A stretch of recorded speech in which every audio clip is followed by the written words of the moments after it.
The following is a presentation of FNX Network, fnx.network. Alright everybody, on today's show, we're going to be talking about the latest video games, including a little bit of talk about games with designed difficulty. We've got sports news, including the Bracket Breakdown Extravaganza update, and some news from the NFL owners' meetings. A heck of a lot of wrestling talk with Wrestlemania around the corner, and as always, silly news and dumb tweets. It's Casual Mode Episode 7.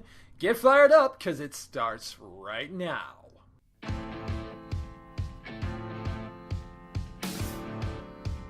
It's Casual Mode with Jeremy and David. Episode 7 for March 27th, 2015. Wrestle-Easter. Hello everyone and welcome to Casual Mode with Jeremy and David, the podcast for geeks of all trades and masters of none. I am your host, Jeremy the Shadowbird, and with me as always is my co-host, my tag team partner, my little brother, David. How's it going, David? Well, Jeremy, I'm pissed off right now. How are you? Uh-oh. What's up, dude? I'm not in a good mood, dude. Seriously. Well, why's that? Okay, you really want to know? Like, Sure. Seriously? Alright, Bring fine. it on. Bring it on. Alright, I was gonna save this for the dumb news and stuff, but you know what? Fuck it. So, two things happened over the week that reminded me that I am in the good old US of A again, not in Canada. And yes, I had a good week in Canada for anyone that wanted to know. First one, I'll show you right here. I'll put on the show notes as well. Phil Robertson's little hate speech over there, you know, the guy from Duck Dynasty, kind of got me a little ticked off there. Yeah, he's had some controversies in the past on Duck Dynasty. Yeah, and he put up some language in his little $100 a plate, whatever his keynote speaking thing he was doing at some prayer breakfast down in Florida, whatever the fuck it is over there. So he says in it, and I will quote, "I'll make a bet with you. Two guys break into an atheist's home. He has a little atheist wife and two little atheist daughters. Two guys break into his home and tie him up in a chair and gag him. And then they take his two daughters in front of him and rape both of them and then shoot them, and they take his wife and then decapitate her head off in front of him. And then they can look at him and say, 'Isn't it great? I don't have to worry about being judged. Isn't it great that there's nothing wrong with this? There's no right or wrong. Now, is it, dude?' Then you take a sharp knife and take his penis and manhood," he called it anyway, sorry, "and hold it in front of him and say, 'Wouldn't it be something if this was something wrong with this? But you're the one who says there is no God. There's no right, there's no wrong, so we're just having fun. We're sick in the head. Have a nice day.' If it happened to them, they probably would say, 'Something about this just ain't right.'" And first off, guy, I don't know exactly what he's trying to lead himself into in this one. All right. All I know is that he's trying to make some point about because you're an atheist, you don't have some kind of moral compass, and which is complete and utter bullshit, by the way. All right, some of the people that I know who have the best moral compasses are atheists. I'm not an atheist, by the way, for anyone that wants to know. But for anyone who is, so that's the reason why I have a problem that I deal with this. But, you know... Yeah, his lack of logic is very distinct there, because it should be noted that the very first system of law recorded in civilization was not by any means religious. I refer you to the Code of Hammurabi. It was a pretty tough set of laws, but it was not specifically religious oriented. Okay. So, yeah, morality is not innately religious. It is innately human. Well, okay, well, all that being said, admittedly, compared to the next story that I'm going to mention, this is kind of light in comparison because Phil Robertson can say whatever the fuck he wants. Phil Robertson's Phil Robertson. Everyone knows what he's going to say. It's nothing new. I mean, big whoop, he says something that insults people. I mean, what's new about that? Next story that I posted up here on the show notes is what is getting me right now. And there is a guy. This guy, his name is Matthew Gregory McLaughlin, and he is a lawyer in California. And this is the reason why I'm in a bad mood for anyone that wants to know. He put up a law, and this law is known as the Sodomite Suppression Act, already pretty nasty in wording to begin with. But this initiative in California that is apparently going to go into the petition phase, if passed, would, quote, put to death by bullets to the head anyone who has had sexual relations with a person of the same gender. Wow. This was done by a California lawyer.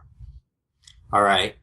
And first off, all right, for anyone who is watching in California or in the United States, I am posting up a change.org petition right now to disbar Matthew Gregory McLaughlin from the California State Bar Association for an egregious act, and I would at least use this as sort of a opening point to try to get an investigation opened on him. Yeah, I have already signed this personally, even though I am not from California, because I am bisexual. So when it comes to LGBTA rights, LGBTIQ rights, that is something that is very, very close to my heart, especially because I also have a considerable amount of friends who are either lesbian, gay, bisexual, asexual, transgender, or any other form of queer, for lack of a better term. Now, a lot of people know that I'm usually the guy here that acts like the sarcastic jackass most of the time. And this is one where I'm kind of pushing to the side my laughter for a little bit, because there's nothing really to joke about here.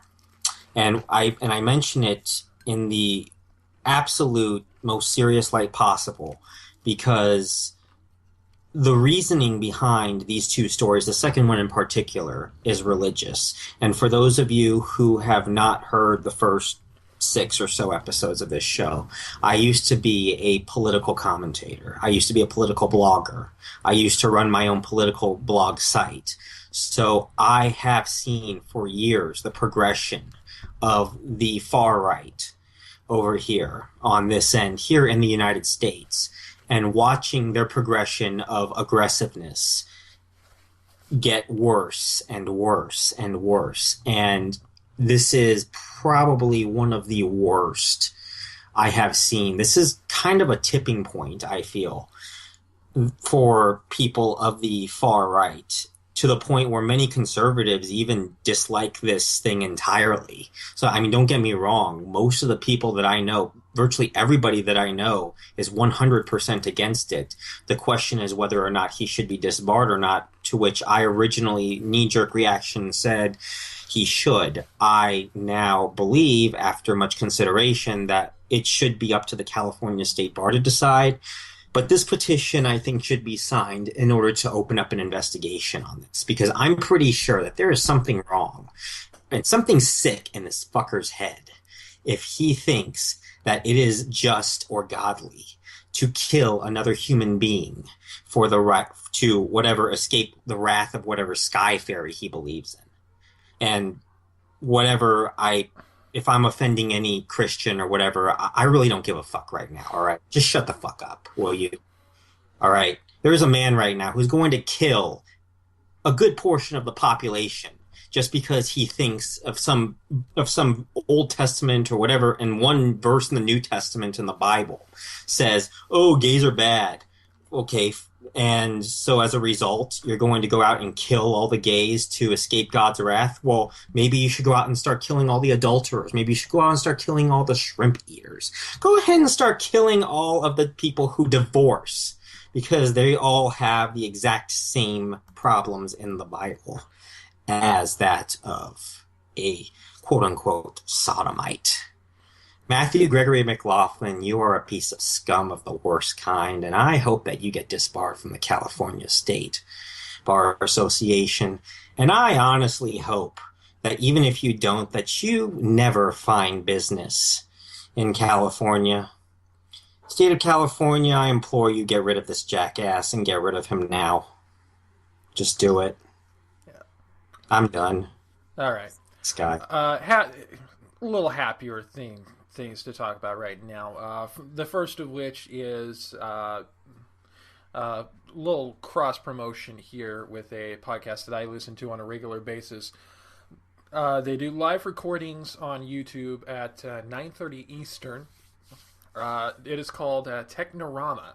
I'll have the website for it linked to you in the show notes. The hosts, Chuck and Craig, are honestly my biggest inspirations when it comes to podcasting. I owe them a lot of the enthusiasm that I have for podcasting. In fact, a lot of my verbal quirks I've noticed I've actually picked up from Chuck Tomasi. So I definitely owe him for that. So I'm doing a little cross promotion for him since they've asked for a promo for our show. I wanted to take this time out to let you know about their podcast. They are available on iTunes. Again, I will give the link to their website on there. And like I said, they do live recordings of their shows on at 9:30 Eastern Time on YouTube, which you will almost invariably find me there. In fact, I may actually skip out on the last part of Wrestlemania in favor of being there this coming Sunday night. They're also very much a lighthearted kind of a friendly kind of a podcast. They do a lot more tech news than we do, admittedly. Of course, we do a lot more video game news than they do. So they cover some of the similar stuff that we do, but also a lot more different stuff. And also, for the longest period of time, Chuck and I were actually fellow Lutherans. So, so there's also a little connection there. I still follow them on Twitter. I got back into listening to the show after not listening to it for a while. And it's still as good as I remember it. They've been going almost 10 years now. So pretty much since the advent of podcasting. In fact, I believe it is Chuck Tomasi actually co-authored the book Podcasting for Dummies. Cool. Which is a good starter guide for people who want to get into podcasting. I actually have had that book. I can't remember where it is now, but I did buy that once upon a time. Also, we'd like to let you know that if you play Cards Against Humanity on various websites online, you may have seen this little thing called Cardcast, where you can have various different custom decks. There's countless ones out there for various different fandoms. There's Babylon 5 ones, Dragon Ball Z ones, Sailor Moon ones. All these different custom decks for all these different fandoms that you can get. I've actually started building up one for casual mode called Casual Mode Against Humanity. If you want to use it, its cardcast code is URPAX or URPAX. You can send suggestions to me to put into it at my email address, jrkfirebird@gmail.com. Use the subject line Casual Mode Against Humanity suggestions or CMAH suggestions, either one of those. And keep in mind the black cards, you have to include one or up to three, 1 to 3 blanks in there. And white cards, just make them whatever you want based on some of our running gags. For instance, Bleach Animas are one of the white cards that we've got there, because Cards Against Humanity is a very crazy game. All right.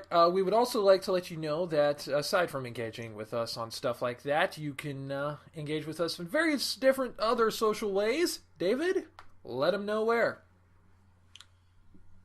Okay. I'm going to try to get into a better mood first, Jeremy. I'm sorry. Just give me a second here. All right. You can follow us on Twitter. I am Zero Sage Harpoya. And I am Shadowbird712. You can like us on Facebook at facebook.com/Casual Mode Podcast. Follow us on Tumblr at casualmodepodcast.tumblr.com. Subscribe to us on YouTube. The name is Casual Mode. And you can check us out on the FNX network at fnx.network. And while I am recording this, I want to wish my good friend Petra a happy birthday. Happy level up day, Petra. All right. All right. We'll be talking video games in just a little bit.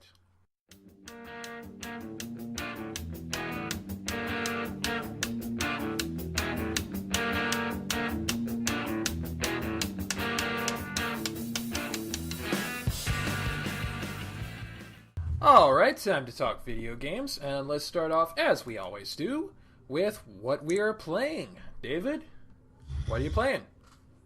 Let's see. I had played Pokemon Shuffle.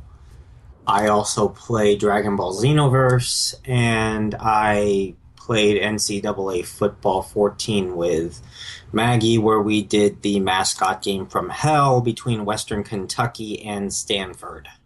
AKA the blobs versus the trees. The kindergarten art trees.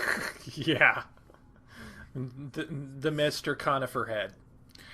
Maggie was mentioning during the game that she wasn't quite figuring out how the Stanford mascots could grab the ball. It seems like they would just absorb the ball behind the trees. And it got to a point where when they were trying to celebrate and stuff, she noticed that the trees would start fusing. And it was a very scary sight for her to see. It was a very scary sight for her mother to see as well. So there's your nightmare fuel, ladies and gentlemen. There's your nightmare fuel. Needless to say, though, Western Kentucky, the Blobs were victorious. Go Blobs! Go Blobs! 35-7, I believe, was the final score. So, By God! By God! The Blobs! The Blobs! Actually, I think it goes, Blobs win! Blobs win! By God, Blobs win! Alright, I've been playing Pokemon Shuffle, of course. Some more Shin Megami Tensei 4. I finally got to the part in Shin Megami Tensei 4 where Street Pass is activated. Although I don't know that many people who play Shin Megami Tensei 4, so... of course, a little more Fire Emblem Awakening. A little more Dragon Ball Xenoverse. I'm no longer being trained by Vegeta. Instead, because I had some difficulty facing Vegeta at the end of training in his Super Vegeta 2 form, I temporarily moved on to being trained by Piccolo. But mostly, what I wanted to talk about for what I'm playing is this game of sorts called Nation States. What it is basically a nation's government simulator. It is created by Max Berry, who has created various different books related to kind of sci-fi government type things. This game has been going on for a long time. At least since I was in high school, because I remember having a nation back my senior year in high school. I created a completely new nation, put it in the North Pacific region, known as the Shadow Preceptory of Tenebritia. It is a democratic socialist government with great civil rights, great political freedom, and an economy that has imploded. Good job. Yeah. Basically, the point of this game is that depending on how you have it set up, every day you'll get 1 or 2 issues based on things that would happen in real life to real governments. You make your choice depending on what you would pick, or if you're that kind of person, however trolly you want to be, David's created two nations, one of which is serious, one of which is silly. I went the more serious route with mine. And how those results come out from what you pick determines what kind of government you have. Like I said, mine's democratic socialist because I'm real heavy on civil rights and political freedoms and public welfare. The citizens of Tenebritia are very well educated. Tax rate is up through the fucking roof. 81% and even higher for the wealthy because I'm real hard on the wealthy people. But, you know,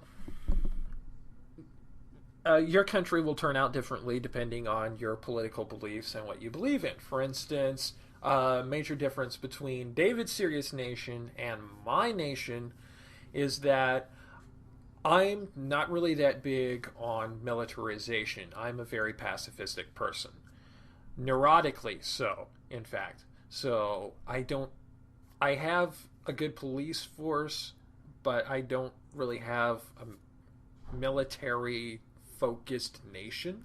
It's more focused on environment and social welfare and stuff like that, whereas David does have more focus on military because he's honestly a lot more of an aggressive person than I am sometimes, which is why I have to rein him in on this podcast by playing lawyer. Also, actually, we do have, I think your top two issues are welfare and education, and I'm going to build I just started. I'm going to build my top two to be defense and education. Yeah. Because I believe in helping out the now and the future. Thus, why we have what we have. And we both hang out in one of the original regions of the game, one of the originally created ones by the people who created this game, the North Pacific. Of course, you can also create your own region if you wish. You can have multiple nations, but you can only have one as a part of the World Assembly, where you get to vote on various different things that affect the world at large, various different issues that are more of a global scale than localized. And as Jeremy had mentioned, I do have two nations in that one. The one that I'm doing serious is basically just a more aggressive version of Jeremy's nation right now. I'll probably try to build it up a little bit more different than that toward down the road. The second one is supposed to be built on being the worst country in the world. If it is not the worst country on the planet, it has failed as a country. I call it Super Jackass Land. And it is a corrupt dictatorship, which surprisingly has a better economy than both of ours. It's a me, Jackassio! Yeah, pretty much. Yeah, that made me feel a little bit better getting off of that McLaughlin jackass. Speaking of jackasses. All right. New releases for this week. First, for the Xbox One and the PS4, if you've ever played the Borderlands series, for instance, the original Borderlands, I have played the original Borderlands. Very, very fun game. There are some sequels of Borderlands 2 and the pre-sequel. Those have already been out on PS3, Xbox 360, and PC.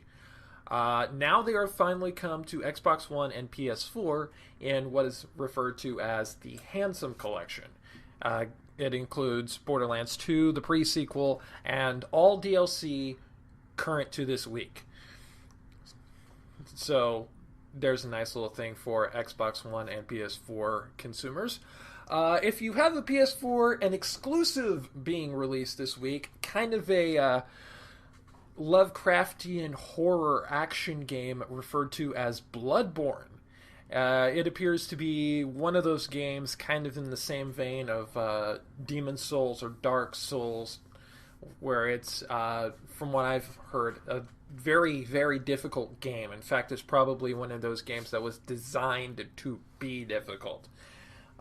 Everyone that I've heard who's actually played it has mentioned that they die a lot in the game. Sounds like Mega Man Zero 2. Yeah, well, this, honestly, design difficulty in games bothers me. To some degree, I can understand people who like having harder games, because when David and I were younger, back in the Nintendo and Super Nintendo days, there were a lot of games for those consoles that were difficult.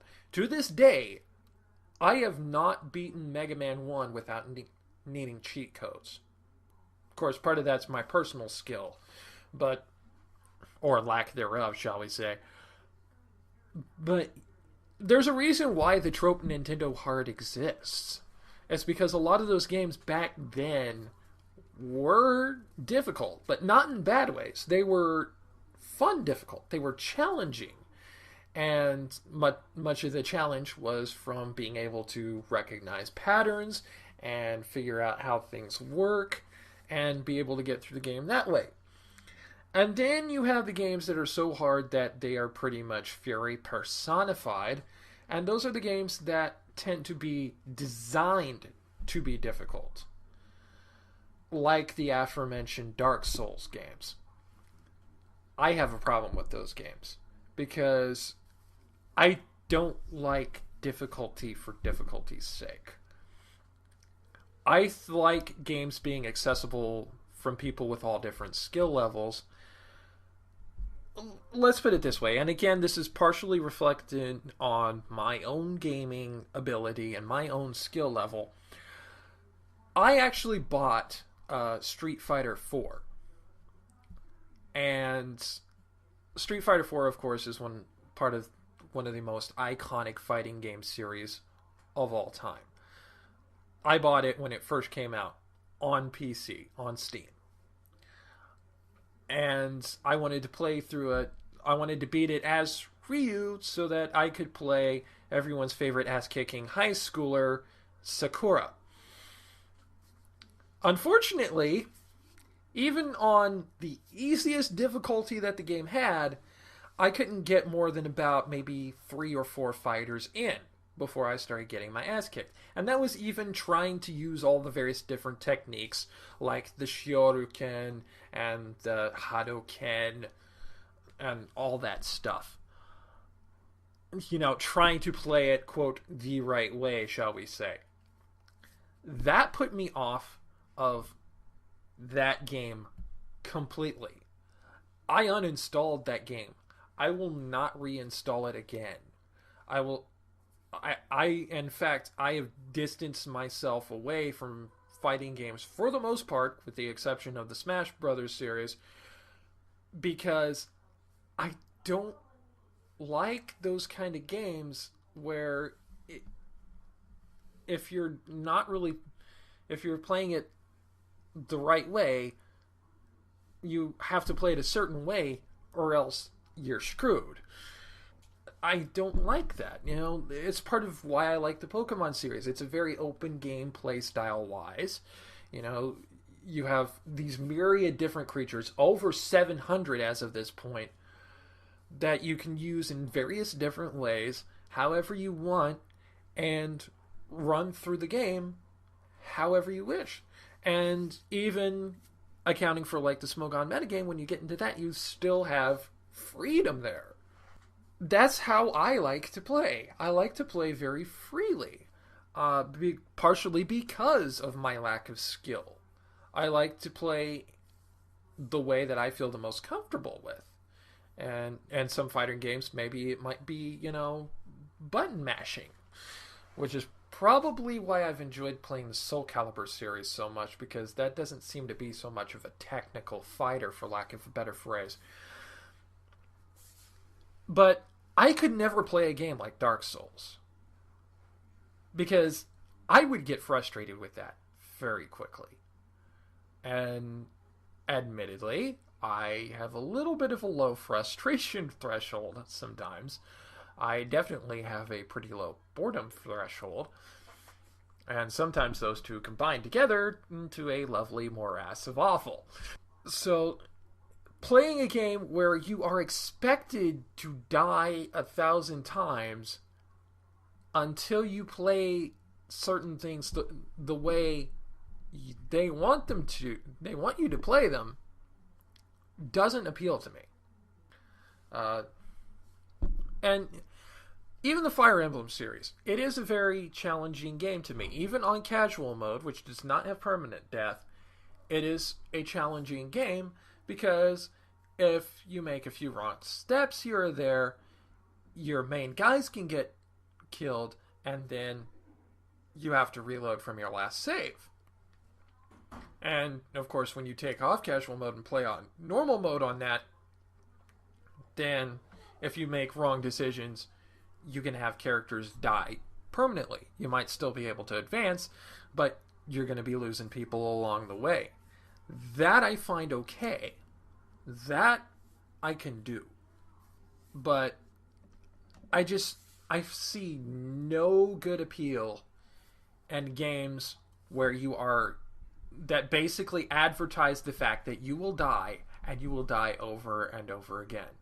It's why I can't play ROM hacks it's why I can't play Mario ROM hacks, akin to like the Kaizo Mario, or this is kind of a more obscure one, but it's a ROM hack of Super Mario 3.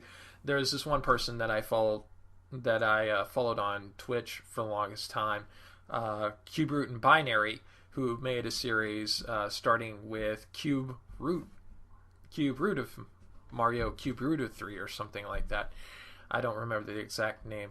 And did like 29th route, 27th route, which are all ROM hacks of Mario 3 that are designed to be insanely difficult. I can't play games like those. I can't play games like I Want to Be the Guy, where, it's, one hit, dead, you have to start over. Because I Want to Be the Guy has save points, though. Well, even accounting for that,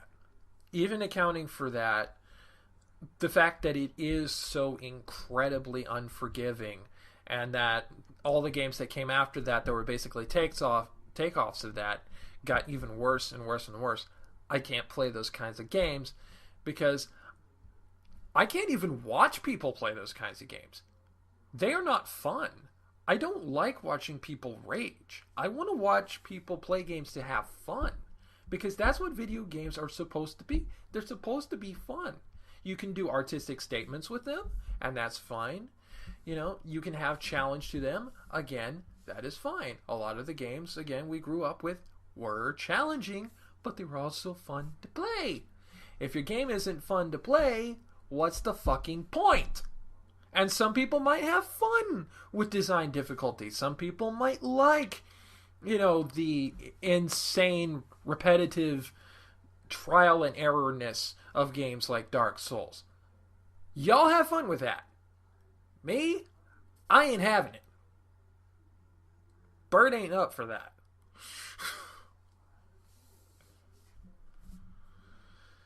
Well, speaking of fun and challenging at the same time, that happy medium, I should probably segue that into a Pokemon talk. Yes, please. All right. So for those of you who do not know, I run a Facebook group called Major League Pokemon. You can check us out on the internet at facebook.com/group/Major League Pokemon. We just finished the 2015 Joker's Wild Tournament. The Joker's Wild Tournament was based on the Duelist Kingdom arc. I call it an Annie-style tournament, where players started out with a certain number of points and they wagered points against each other, again, akin to if you ever watch Yu-Gi-Oh! The Duelist Kingdom arc. We started with 17 combatants, and we had our final four. The final four were Dylan Marin, Aqua Alex, Anthony Palmer Jr., and Justin Salidi. In the first semifinal, Dylan Marin was victorious over Aqua Alex. The second semifinal was a bit more intriguing because the storyline behind it was Justin Salidi has been to every playoff in every tournament so far in Major League Pokemon, but has yet to win a playoff match.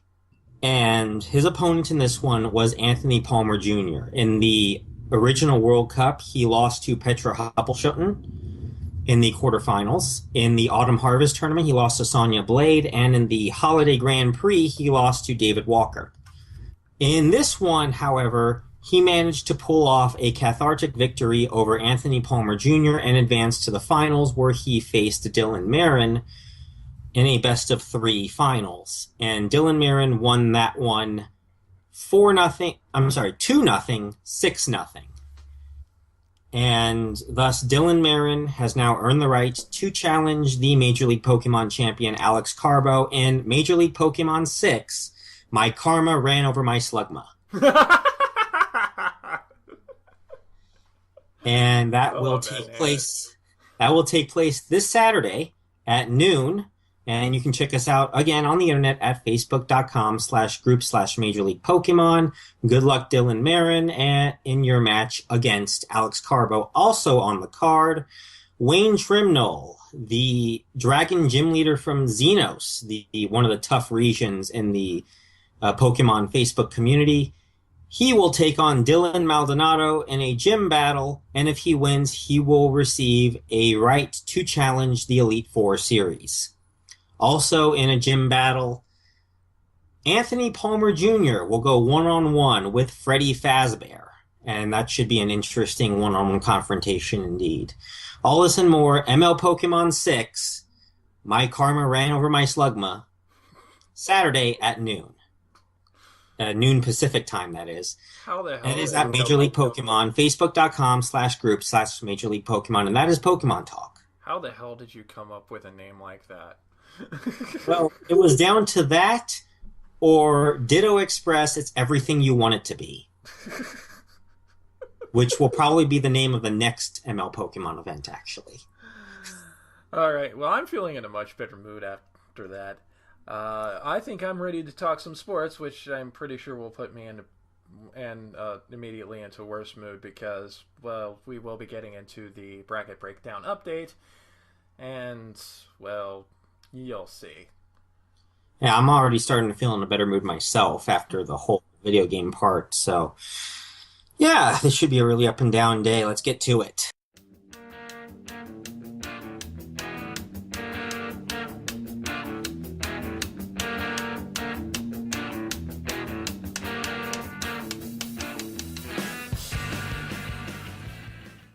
Time to talk sports, and we're going to start with the update on Casual Mode BBX, our tournament challenge group.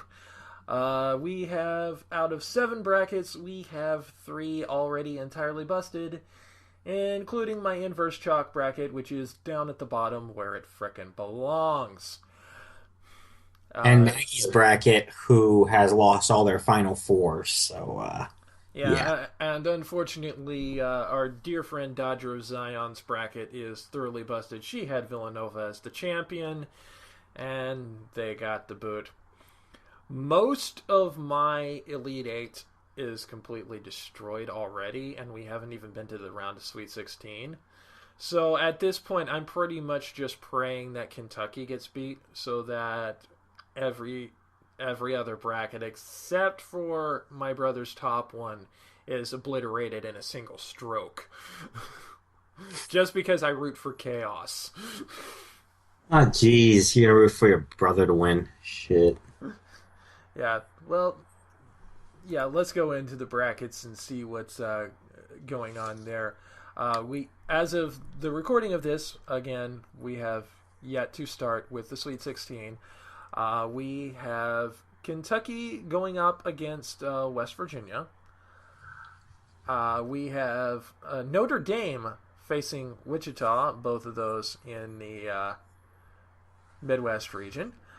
In the West region, we have Wisconsin and UNC. And we have Xavier facing Arizona.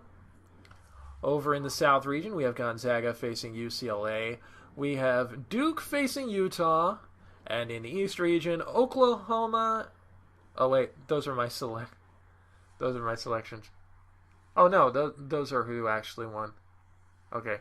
Yeah. Oklahoma is facing Michigan State, and Louisville facing NC State.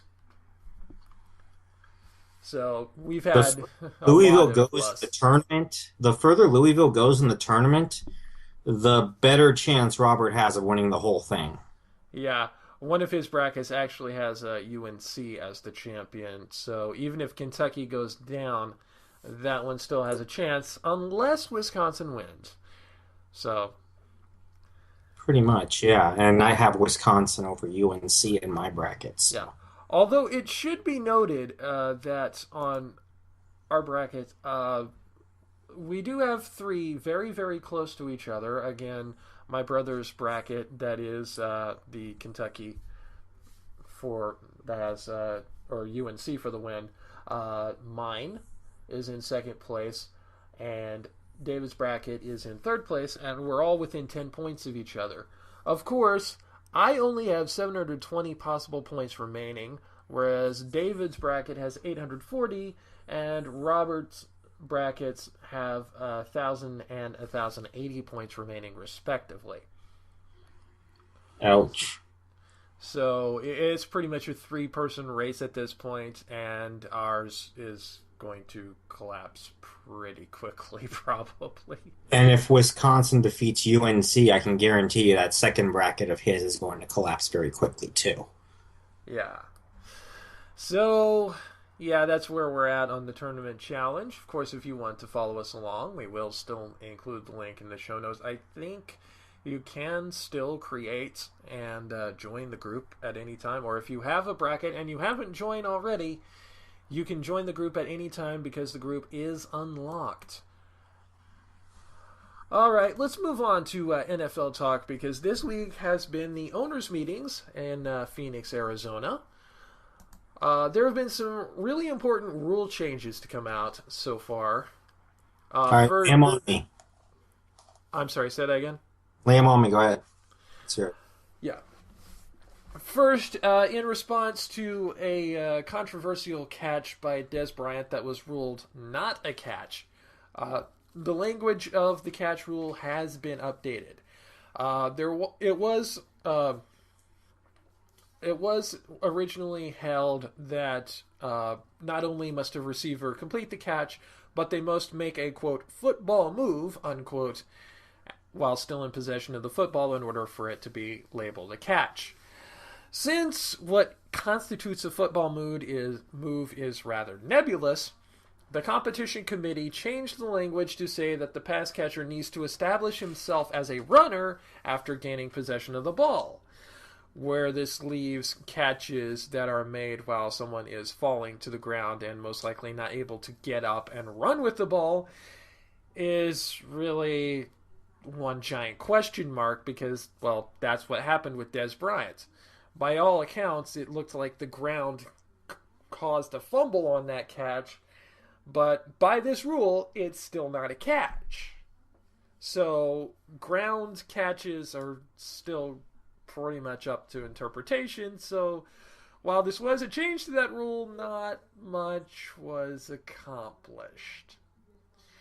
Okay. All right.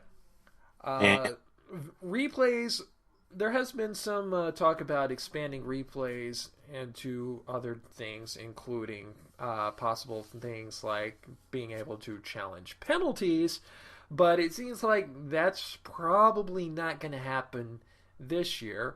Another thing that has been tabled at least to next year is expansion of the playoffs from its current 12 teams. Keep in mind that the last time playoffs were expanded, we only had 30 teams, whereas now we have 32. And there's also the problem of a lot of teams winning the division with sub-500 records and thus getting a home game with a losing record. Well, I got the perfect solution for that, Jeremy. You just don't give them the home game. You seed them as the 6th seed. Well, that's another thing that... Or I guess the expanded playoff. In this case, in the expanded playoff, a 7 seed.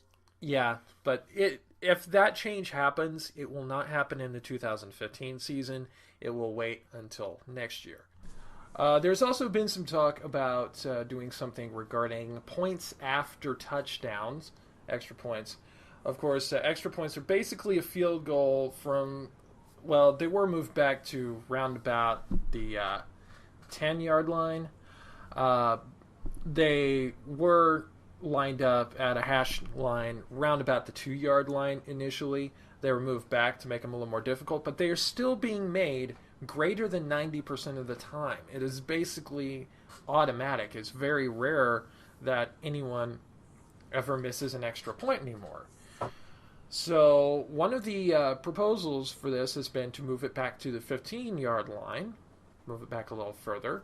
Other coaches, including Steelers coach Mike Tomlin, Green Bay coach Mike McCarthy, have talked about moving it closer to the 1-yard line in hopes that this will create incentive for people to try more 2-point conversions, which are higher scoring but lower percentage, add a little more excitement to the game. Then we have this wonderfully wacky proposal from the Indianapolis Colts.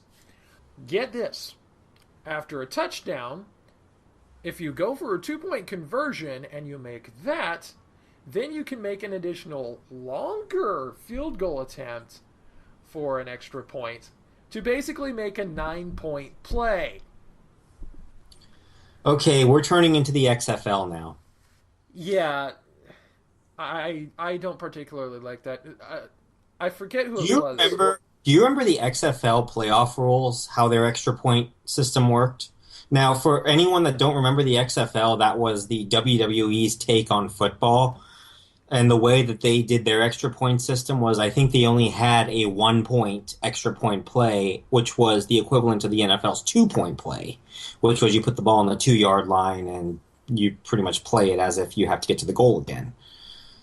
The XFL playoff rule was, depending on where you placed the ball, you could go one play for that many points. A 2-yard line would be 1 point, a 5-yard line was 2 points, and a 10-yard line was 3 points. Yeah, that is kind of wacky. I honestly don't think that the Indianapolis Colts solution will be picked. I honestly think it'll be much more likely that the field goal will be moved further back, mostly because that's what's being backed by Roger Goodell at the time. And even though, as far as disciplinary measures go, he's not much in the way of goodwill, as far as actual rules involving the game, he still has a significant amount of pull. Other interesting news coming out of the owners' meetings are a future Pro Bowl may be played in Brazil instead of, well, this year they started doing it wherever the Super Bowl site is. So if he wants to do a Pro Bowl in Brazil, I wonder if that means he'll want to do a Super Bowl in Brazil as well. Which would be wonderfully interesting, especially hearing all these stories about Pro Bowlers hanging out on some of Brazil's famous beaches down there with some of the lovely ladies, some of which are packing a little extra, shall we say? Oh, I just got that. Oh. And of course, there is still ongoing talk about bringing a team into LA. It's looking like the Chargers are pushing this more and more. However, Phillip Rivers, their quarterback, has decided that he is not going to do an extension with the Chargers. He has 1 year left on his current deal with the Chargers, after which he becomes an unrestricted free agent. And a lot of the reason is because, well, Phillip Rivers has a family. He's got his kids being homeschooled. They live in the San Diego area. They're pretty well settled in their life. They don't want to go anywhere. And they certainly don't want to move to LA. So I can understand that. If you're in a place where you feel like you want to be and you don't want to leave, I'm with you, man. I'm with you, Rivers. Okay, the other major rule change would be regarding something that New England did last year that drew some ire. It was not illegal at the time, but it is now. The NFL passed a rule that makes it illegal for an offensive player wearing an eligible number, either a number between 1 and 49 or 80 to 89, to report as ineligible and then line up outside of the tackle box. Now, if a player does that, the offense will be penalized for illegal substitution, which is a 5-yard penalty. Again, this is because last year during the playoffs, specifically in the game versus Baltimore, the Patriots had their running back Shane Vereen report ineligible, yet line up as a slot receiver. Ravens defense got confused about this. Patriots used that during a touchdown drive. Ravens threw up a big stink about it, but there wasn't much they could do about it then because, again, it was not illegal. Well, it is now. Yeah, so apparently they used this, they basically just abused this little loophole in the rule to try to confuse the defense, right? Yeah, pretty much. And honestly, that's modus operandi for the Patriots, really, especially under Belichick. Some have accused him of being a cheat. I'm not going to do that because... I don't think that's cheating, honestly. I mean, there wasn't really anything in the rules that said anything about that at the time. He's just basically trying to abuse a loophole, honestly. So yeah, and now that loophole has been closed, so he is not going to use that little trick anymore. At least we hope not. Although Belichick being Belichick, I'm sure he will find some other lovely little loophole to exploit, and then maybe next year the competition committee will, be forced to do something about that. So, geez, this guy's got more issues with the rules committee than a Duncan Sue. all right. One more note on NFL things. This is not related to the owners' meetings. It's actually related to various different things related to free agency and also related to the NFL's personal conduct rules. Recently, Greg Hardy, a defensive player, signed with the Cowboys. He was on the commissioner's exempt list. He is appealing to be taken off of that. The reason why he was on the exempt list was because of domestic violence allegations, which he was charged for. Unfortunately, the trial ended up getting thrown out because the person who was accusing him did not appear to testify,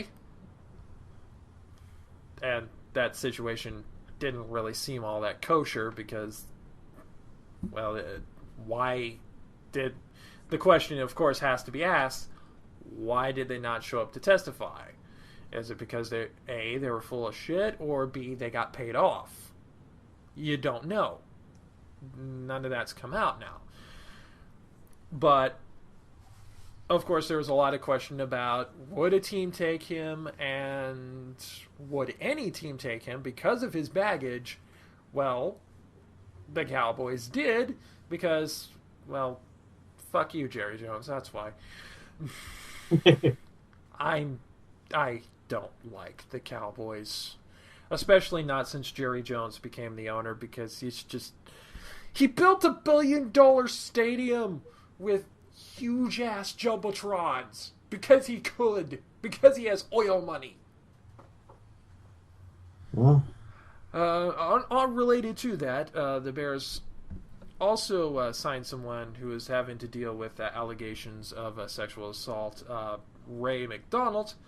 The difference with him is that he has not actually been charged or indicted yet, because there are questions as to whether or not the allegations are true. In fact, Ray McDonald is actually suing the person because he is that highly convinced that the allegations are in fact false.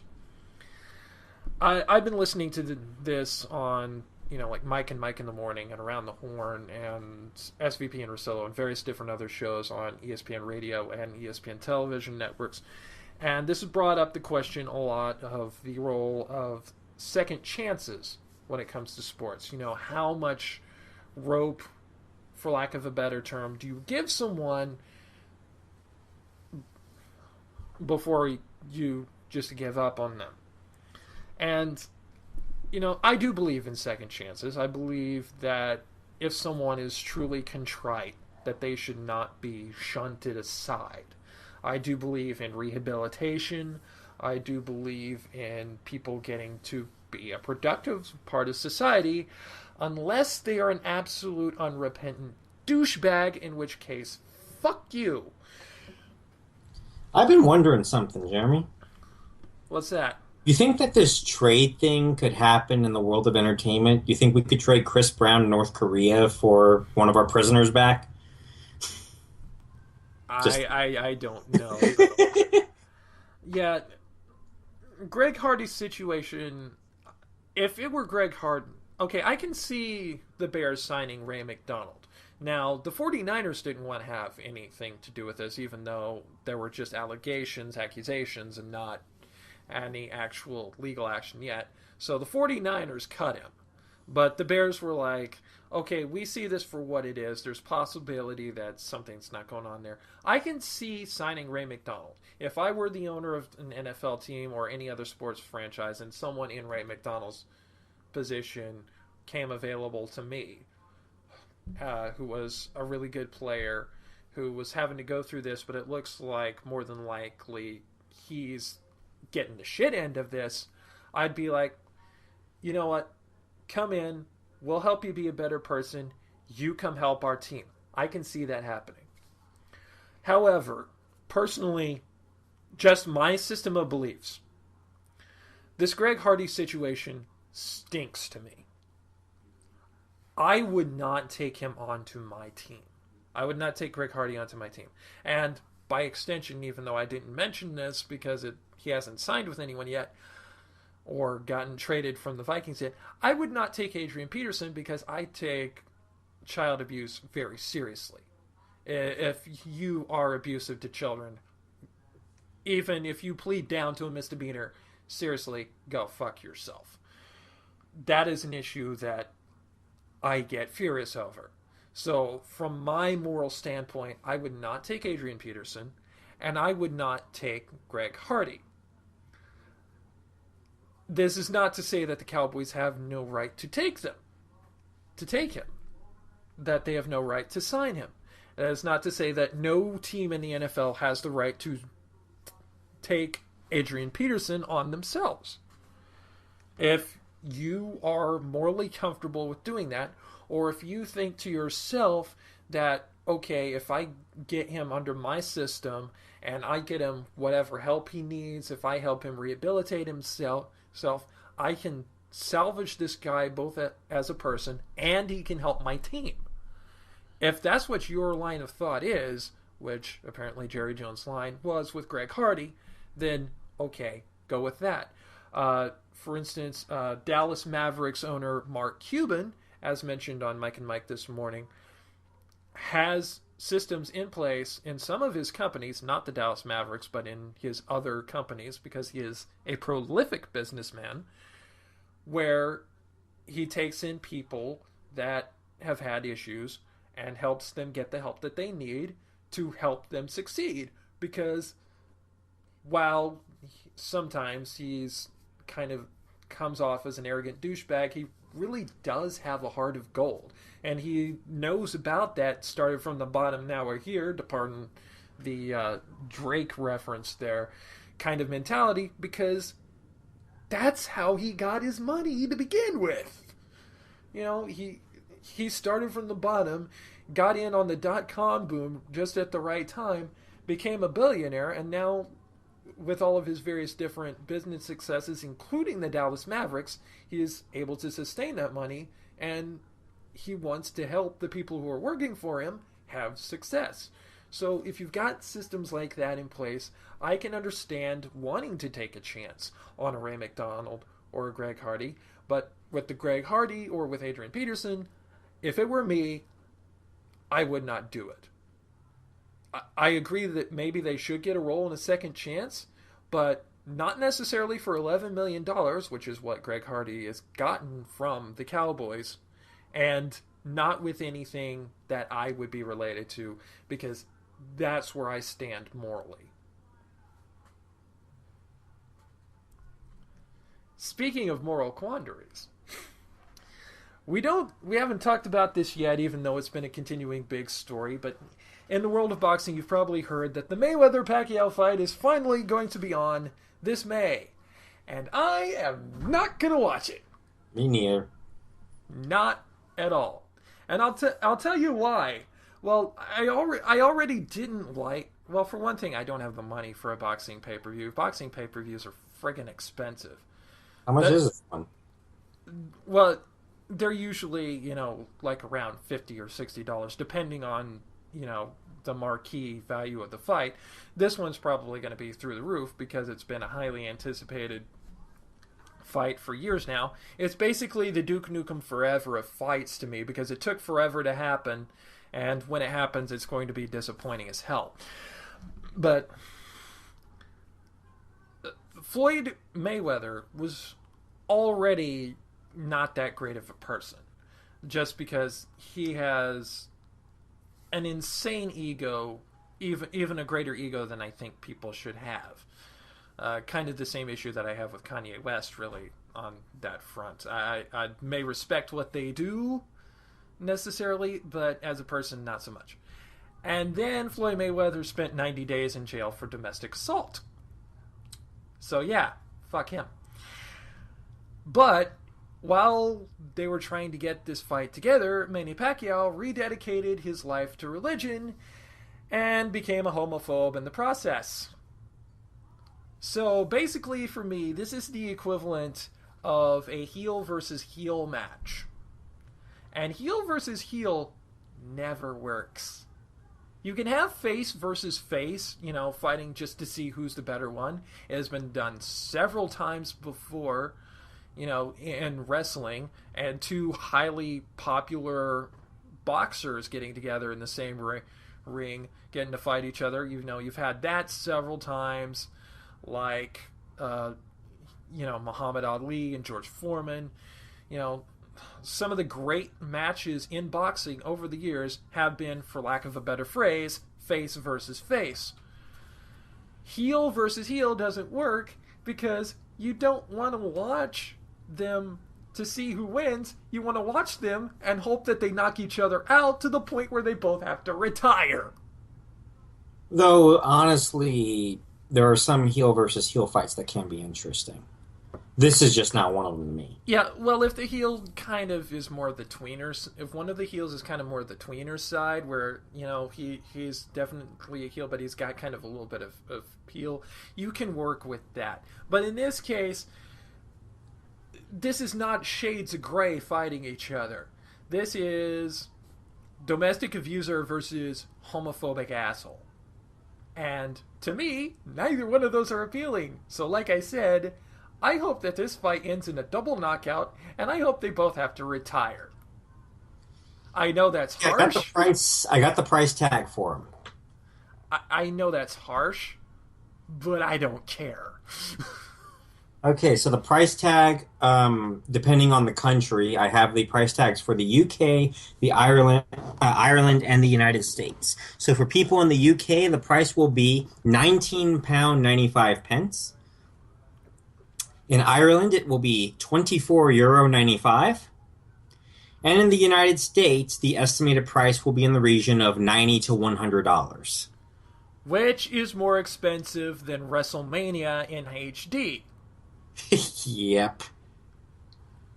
Well, it's 10 times more expensive than WrestleMania, Jeremy. You know that. Oh yeah, because the WWE Network, $9.99, all that.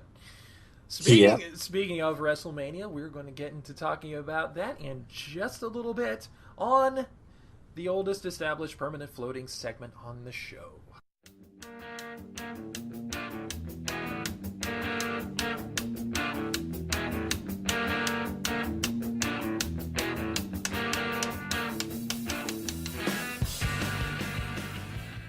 We have decided to devote this week's oldest established permanent floating segment on the show entirely to wrestling because WrestleMania is around the corner. Of course, this is the road to WrestleMania, as it is called.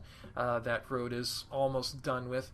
But I originally said this once upon a time on some of my posts on the website Cage Side Seats, which is part of the SB Nation banner.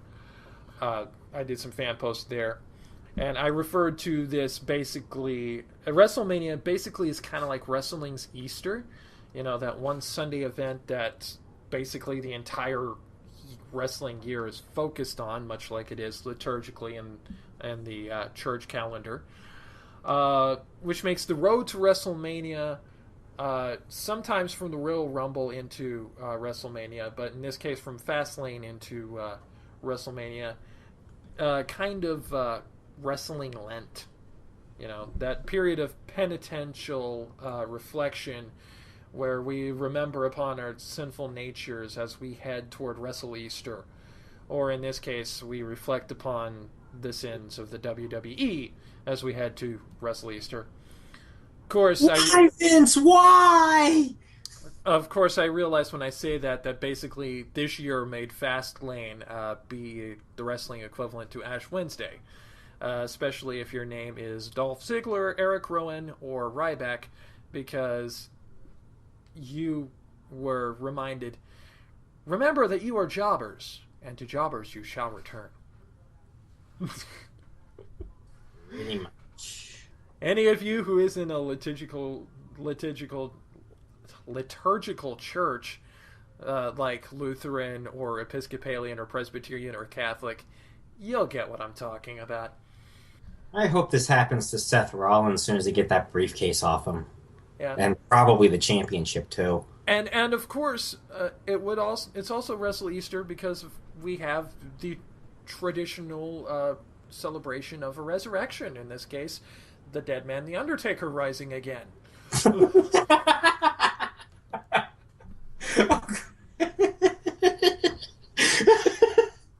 Taker streaked. Taker was conquered. Taker will rise again. Except this one's not going to be a happy ending, everyone. With that sacrilege out of the way, let's get into talking about WrestleMania itself. And let's start with the shittiest Rocky IV parody of all time. All right, John Cena versus Alexander Rusev. So I thought I would use two major storylines in WWE to talk about how things work in pro wrestling, how you can pretty much determine a winner and a loser. And I'm going to use two, if you don't mind, two major storylines.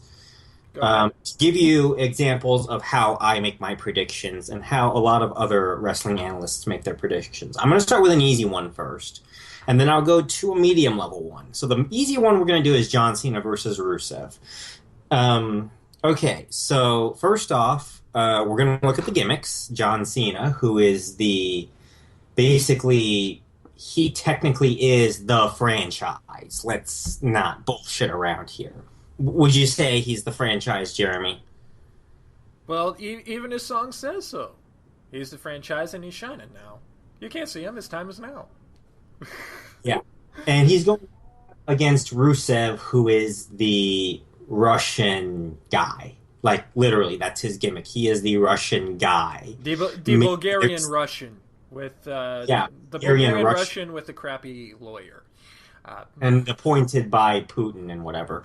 Anyway, so to determine your winner for this match, how it can be determined are three indicators. The first indicator being the past. Now, in the past, who won in the last match?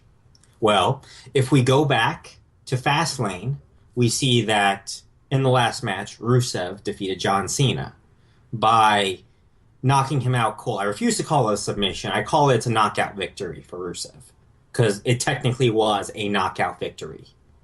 Let's not bullshit around here. Yes, indeed. Rusev defeated John Cena by knockout. JBL. Knockout. Okay?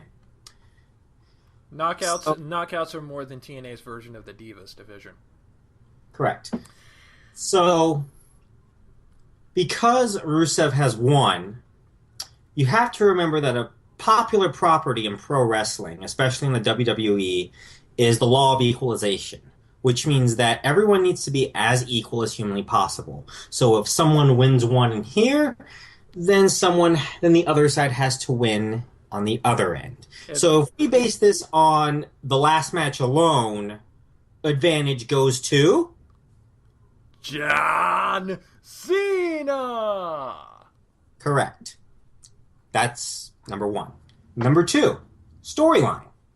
Now, in the storyline, currently, we do know that Rusev has a manager, Lana, which, by the way, in my opinion, probably the best thing going right now outside of Paige as far as females go in pro wrestling, in WWE right now. Sorry, just have to say that. Yeah, she definitely has that air of power and influence that you would want a manager to have. She's not just there as a pretty face.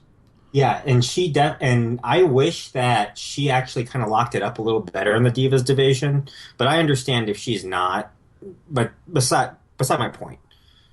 So, as everyone has noticed, Lana has not shown up in the last 2 weeks. I believe much of this is because she's right now doing a movie for WWE Studios, but the storyline behind it is that Lana had given John Cena this match. Because Lana is gone, it can be said that Rusev's structure is weaker than that of John Cena's right now, because Rusev's structure, which consists of Lana as his valet, is falling apart. And it definitely is falling apart because of that damn lawyer 2 weeks ago. and also, if you think about it, while Rusev is very much a violent force of nature, he was largely kept in check by Lana. Lana knew when to hold him back to protect her assets.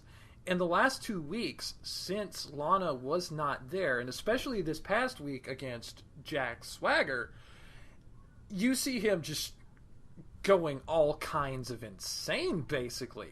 I mean, he held Jack Swagger in the Accolade for an insane amount of time until John Cena came in, and then he just brutalized John Cena. Hang on there. We'll get to that one.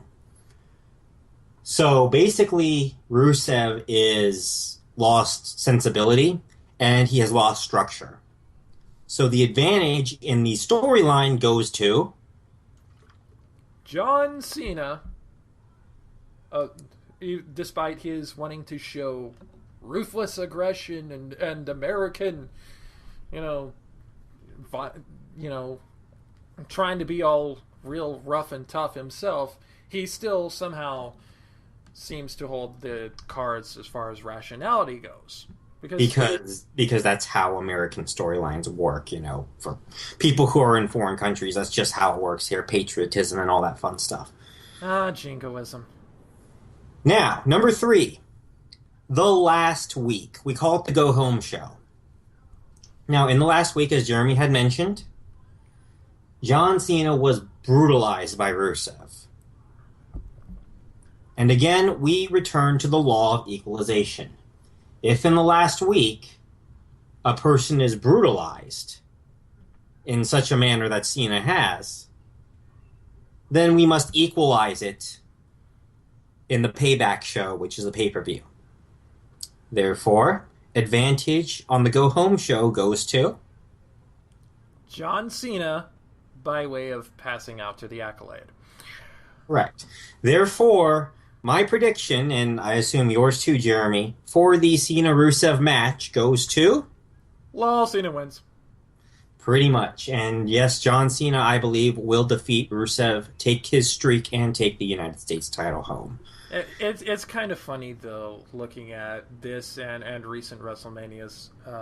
We may actually do a retro review of this sometime in the near future, compared to basically how we started out on WrestleMania 11 years ago, on WrestleMania 21, or 20 rather, where, instead of being one of the featured performers on the show, he was the curtain jerker along with Big Show. Yeah, U.S. title match, I remember that, yeah. The days when he wasn't shoved down our throats, and also made a bunch of horrible homophobic jokes around Michael Cole. Okay, maybe those days weren't so good after all. All right, so that's the first part. Now we're going to get into the second part. Now, I'm going to go to the main storyline that's coming up here. The match between Brock Lesnar, the WWE World Heavyweight Champion, and the challenger Roman Reigns. Now, I'm going to analyze this going back to the Royal Rumble. Do you remember what happened in the Royal Rumble when Roman Reigns and Rusev were the last two men there? All of the booze. And we're not referring to liquor, although that probably would have made that match a little more watchable. Yes, and there was a loud chorus of boos. And the few cheers that I heard from the crowd were strangely from Rusev. Although at the time, basically, Rusev was inadvertently being played up as a face because he wasn't really, super, super cheaty. They weren't really putting the pedal down on him actually being a heel. Yeah, that's true. So when that happened and he was thrown over the top and The Rock was raising Roman Reigns' hand up to a chorus of boos, there were a whole lot of analysts looking at this and thinking, oh my God, what would happen if Roman Reigns took the title? So fast forward to Fastlane and he takes on Daniel Bryan, the anointed one by the internet wrestling community. And I will admit one of my favorite wrestlers, like him back from his ROH days, is Bryan Danielson. And they had a good match. They had a great match. And admittedly, I think Roman Reigns did a good job with Daniel Bryan. He kept somewhat toe-to-toe with Bryan in the match. And don't get me wrong, I think Reigns is very gifted and very talented. And at the end of the match, there was a mix. And the mix was leaning towards cheers for Roman Reigns. But lots of people could just tell that this is not how the WWE should be shoving Roman Reigns down people's throats. And they can see that they're trying to push Roman Reigns to be the next John Cena. So you have all these analysts starting to plead with Vince to try to, give Lesnar the title, try to find a way to keep Lesnar alive. And there's been so many stories about Lesnar leaving and stuff like that. So it was a foregone conclusion, as much as analysts wanted to create something out of it. Roman Reigns was going to win the championship, and everyone was just pretty much going through the motions all the way up until last week when we saw the match. The face-to-face, Lesnar and Roman's right there. Lesnar and Roman Reigns, Lesnar and Roman Reigns right there. Face-to-face. And Lesnar was holding the title up high, and there was a mixture of cheers and boos. You remember that, Jeremy? Yeah, I remember that. And Roman Reigns takes the title, and you heard a chorus of boos so loud that it matched that of Philadelphia. And oh my God, right then and there, my first thought was, could you imagine, Jeremy, what would happen when Roman Reigns wins the championship? And my first thought was, oh man, the analysts are thinking, what could happen, It's going to be horrible. And I'm sorry, but originally the prediction would be it's a foregone conclusion. Sorry, Roman Reigns is going to win because Brock Lesnar is leaving. Jeremy, give him the swerve. All right, the shocking swerve that even Vince Russo would not be able to see coming. Announced on, of all places, SportsCenter in an interview with the lovely and talented Michelle Beadle. And also with some interview questions coming from former WWE commentator and personality Jonathan Coachman, who I follow on Twitter and I like very much. Brock Lesnar is not returning to the UFC. He is, in fact, signing a multiple-year deal to return to the WWE. And according to the statement himself, he talked with Dana White, he talked with Vince McMahon, he talked with his wife, he talked with his friends. He was in training to get back into UFC, and it just didn't feel right to him. So he eventually decided, being in the WWE, he gets to work the schedule he wants to work. He gets paid a really decent amount of money for him as well. It's a really great deal for him. So this throws a wrench into the works, y'all. Pretty much, yep. And the level of difficulty for predicting this match has just gone from easy to about medium hard. Now it is very difficult to determine who is going to win this match. I think I'm still going to go with Reigns as my prediction here.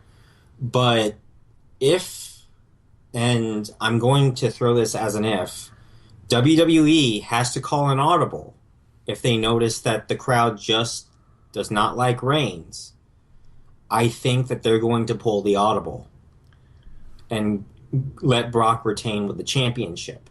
How they're going to do it, I'm not 100% sure.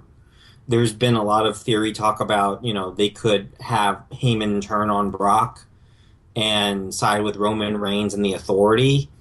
They could, have Heyman and Lesnar do a double turn with Roman Reigns.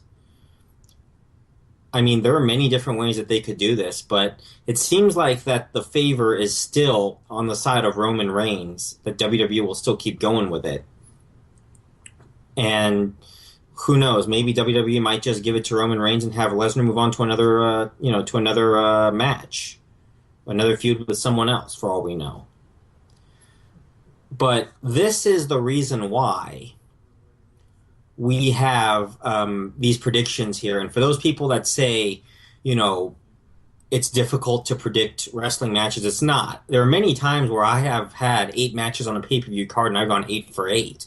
Just because the momentum and you watch long enough, you see the momentum of each of the matches. It's not like any other sport. It's sports entertainment for a reason. It's all scripted. And if you watch enough of wrestling, you become experienced enough, you can make these predictions pretty well. And that is wrestling basics. There was one more that I wanted to go through, which is Bray Wyatt and The Undertaker. I'll just keep this one short. Pretty much, people are looking at this as The Undertaker's retirement match, and The Undertaker's a traditional guy. Therefore, Undertaker will lose to Bray Wyatt because he is a traditional guy, and he will do as the traditional veteran is supposed to do to the young upstart, and that is do the job. Yeah. A bit of a backtrack here, another note on Brock Lesnar. If you actually go and watch the video that is up of his interview with Michelle Beadle and listen to Brock Lesnar's reasons for why he's coming back into the WWE, that's almost basically a face turn for him right there.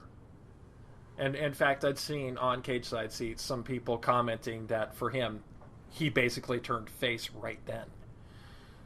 Because, again, his reasons for wanting to go back are very, very understandable. All right, time to put our metaphorical money down.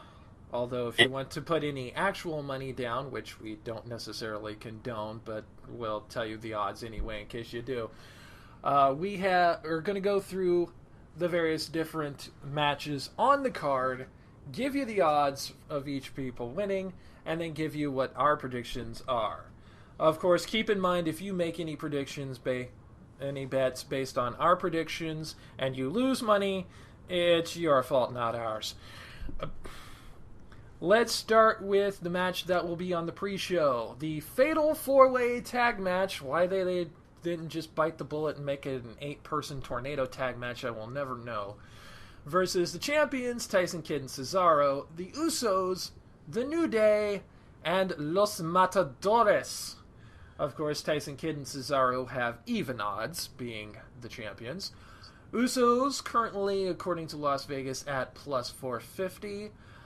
New Day at plus 600. And Los Matadores at plus 800. You can actually bet on these in Vegas? Yes, there are sites where you can bet on wrestling. Isn't that amazing? America, baby! Wait, in the U.S.? Yes! Seriously? This site is out of Las Vegas. It is a .lv. It is a .lv TLD. It's a top-level domain of .lv.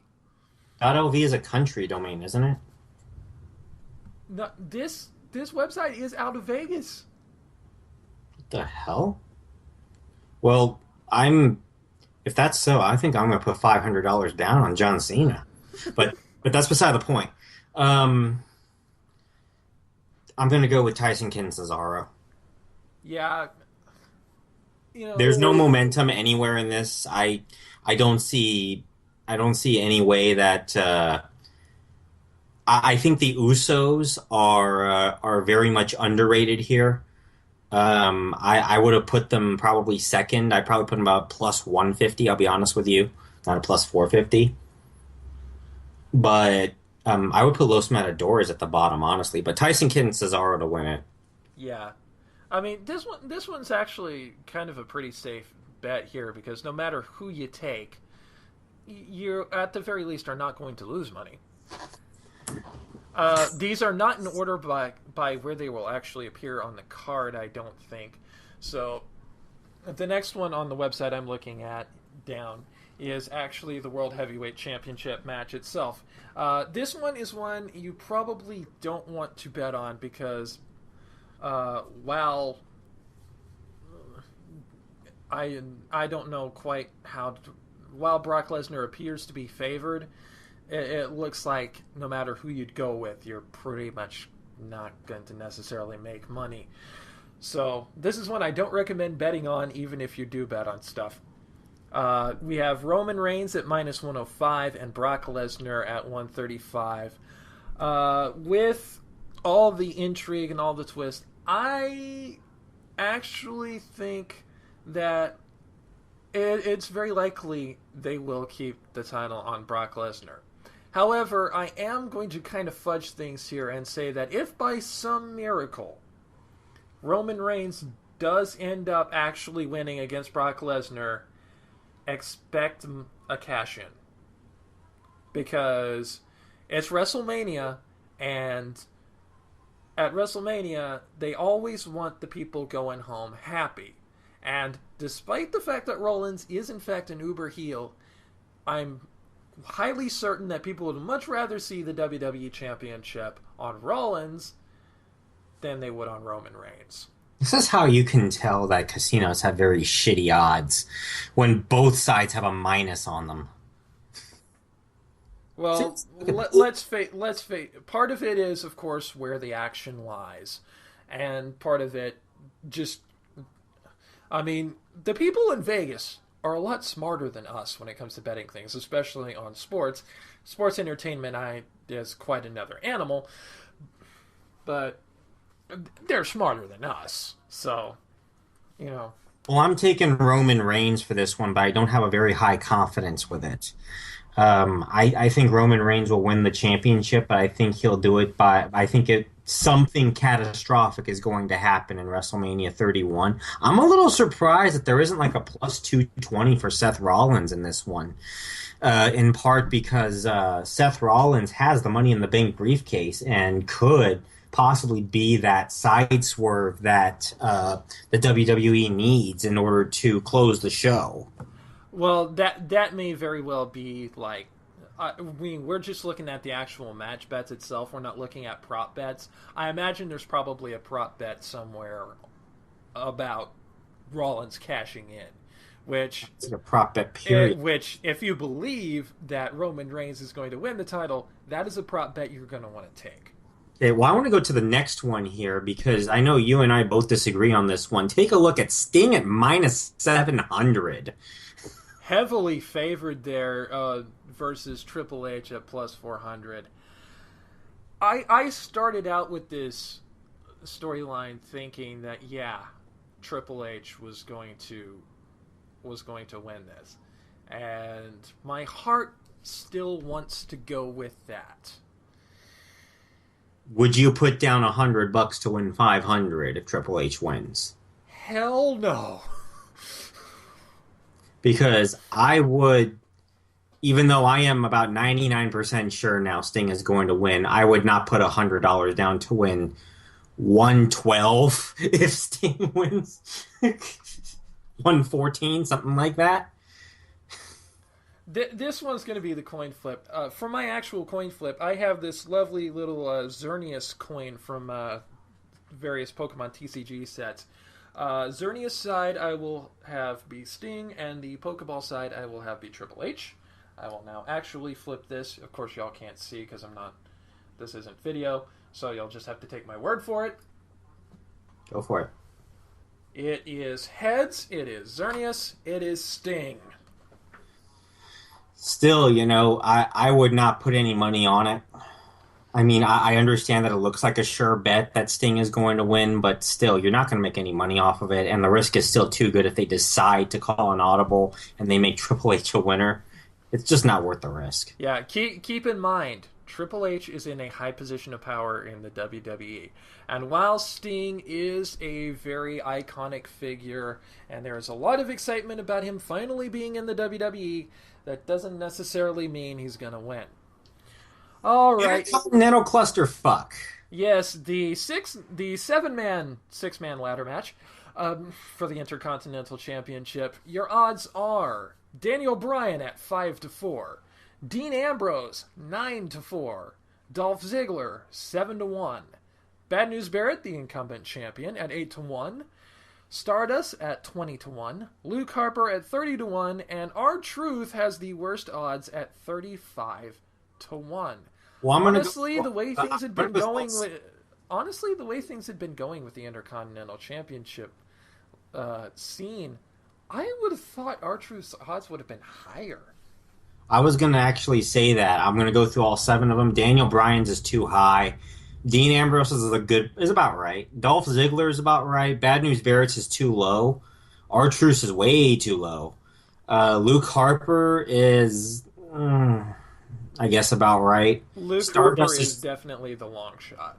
Yeah, and Stardust, I'm gonna go out on a limb here and say Stardust is too high.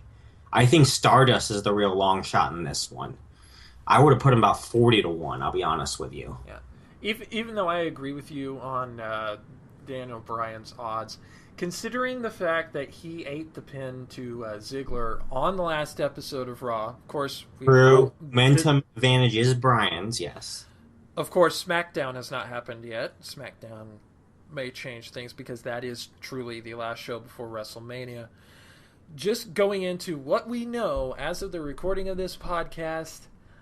I'm thinking it's Daniel Bryan, especially because they pushed the angle earlier on that this is the only WWE championship that he is yet to hold. And once he holds that, he will join that illustrious group of people who are Grand Slam or, in some cases, Royal Flush champions. I would agree with you on this point, if not for the fact that there's 7 people in this ladder match. And because of that, I think I'm going to put my money on, well, imaginary Monopoly money, on Bad News Barrett to retain. I think that Bad News Barrett will retain the Intercontinental Championship. I'm definitely not confident about that one bit. Yeah, honestly, looking at the odds here, I think I would have put Dean Ambrose at the same odds as Daniel Bryan, actually. I have a feeling that if it's not Daniel Bryan, it is probably going to be Dean Ambrose. I would have gone with Daniel Bryan and Dean Ambrose at the top, like you would say. I would put Bad News Barrett right below them. And then I would have Dolph Ziggler and R-Truth kind of mingled in the 4th place spot, then Luke Harper, and then Stardust as the long shot. All right, moving on down the Battle of Darkness. Bray Wyatt and The Undertaker. The Undertaker favored at minus 450. Bray Wyatt is the underdog at plus 325. What a steal! Plus 325? Seriously? Ladies and gentlemen, while we don't normally condone betting, if you are going to put your money down on Bray Wyatt for sure. Because, as David said earlier, this is this is likely to be his last match, and even if it is his penultimate match, passing over the torch of the epitome of darkness in the WWE to Bray Wyatt is a virtual certitude. Well, here's what I'm thinking, is that if you're going to put any money on it, I would say 10 or 20 bucks, and I will explain why. For one, like I said, you'll never know because it's all up to Vince. Vince makes the final decision. If he wants to have Undertaker go out on top, Undertaker's going out on top. Second, Undertaker is a traditional guy, so I still say Bray Wyatt is the advantage. So that's why I'm saying Bray Wyatt's plus 325 here is a steal. So even if Bray Wyatt loses the match, you're only out 10, 20 bucks. Yeah. There is also one thing to consider, and that is that there are rumors that possibly at Wrestlemania Just Push Play +1, otherwise known as Wrestlemania 32, that they might be trying to work towards Icon versus Icon, Undertaker versus Sting. I don't necessarily think that's going to happen, but if they do, I don't necessarily think that an Undertaker loss would hurt the mystique of that, because again, Undertaker and Sting are both ironclad icons. They are the faces of their eras for the companies that they were a part of. And a loss for the Undertaker is not going to hurt that, even considering the fact that his 2-decade-long streak was finally snapped. And between those two, by the way, advantage Undertaker. United States Championship match, John Cena and Rusev. And look, John Cena at minus 450, man. Yep, Rusev plus 275. Now, I'm going to say this is about as sure of a bet as you're going to get to put $100 down on John Cena, if you're going to bet at all. Yeah, you'll at least win a little bit. I 120, it looks like, I think 122, I think. Yeah, pretty much the only way you'd be willing to bet on Rusev would be if you're a completely degenerate gambler, which, if that's the case, please seek help. Yeah, I would say that anyone that bets for Rusev should immediately get a call from Gamblers Anonymous. All right, the Divas Tag Team match. We have AJ Lee and Paige actually favored over the Bella Twins, minus 300 to 200. I understand AJ Lee and Paige are hot as hell, believe me, but betting on them as the favorites over the Bella, I would say this one's more even, honestly. Yeah, the economical deal would be to go with the Bella Twins. Well, they have been teasing some dissension between AJ and Paige, but I think that might be a red herring. Could be. I mean, I'm just saying that, me personally, I'm going with AJ and Paige, but minus 300 is way too much of a line of confidence there. It's definitely not worth it. Yeah. All right, the last singles match, anyway, of WrestleMania 31. Seth Rollins versus Randy Orton. This is another one of those matches which, if you're a degenerate gambler, you might be tempted to bet on, but any sensible person would not. Because we have Seth Rollins favored at minus 135, and we have Randy Orton at minus 105. Again with the double minuses. What kind of bullshit is this? Yeah. Honestly, I do think Seth Rollins is going to win. But Seth Rollins is still going to get pretty well obliterated. And if he does cash in later in the night, he will be bandaged up. This is You want me to flip the Xerneas coin for you?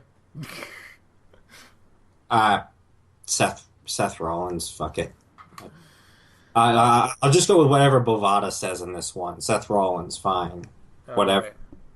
And now the biggest match of the night. The second annual Andre the Giant Memorial Battle Royal of Super Awesomeness. Here are your odds, and there are a lot of people involved in this match, so please stay with us here. Damien Mizdow has the most favored odds at 5-4. Overrated.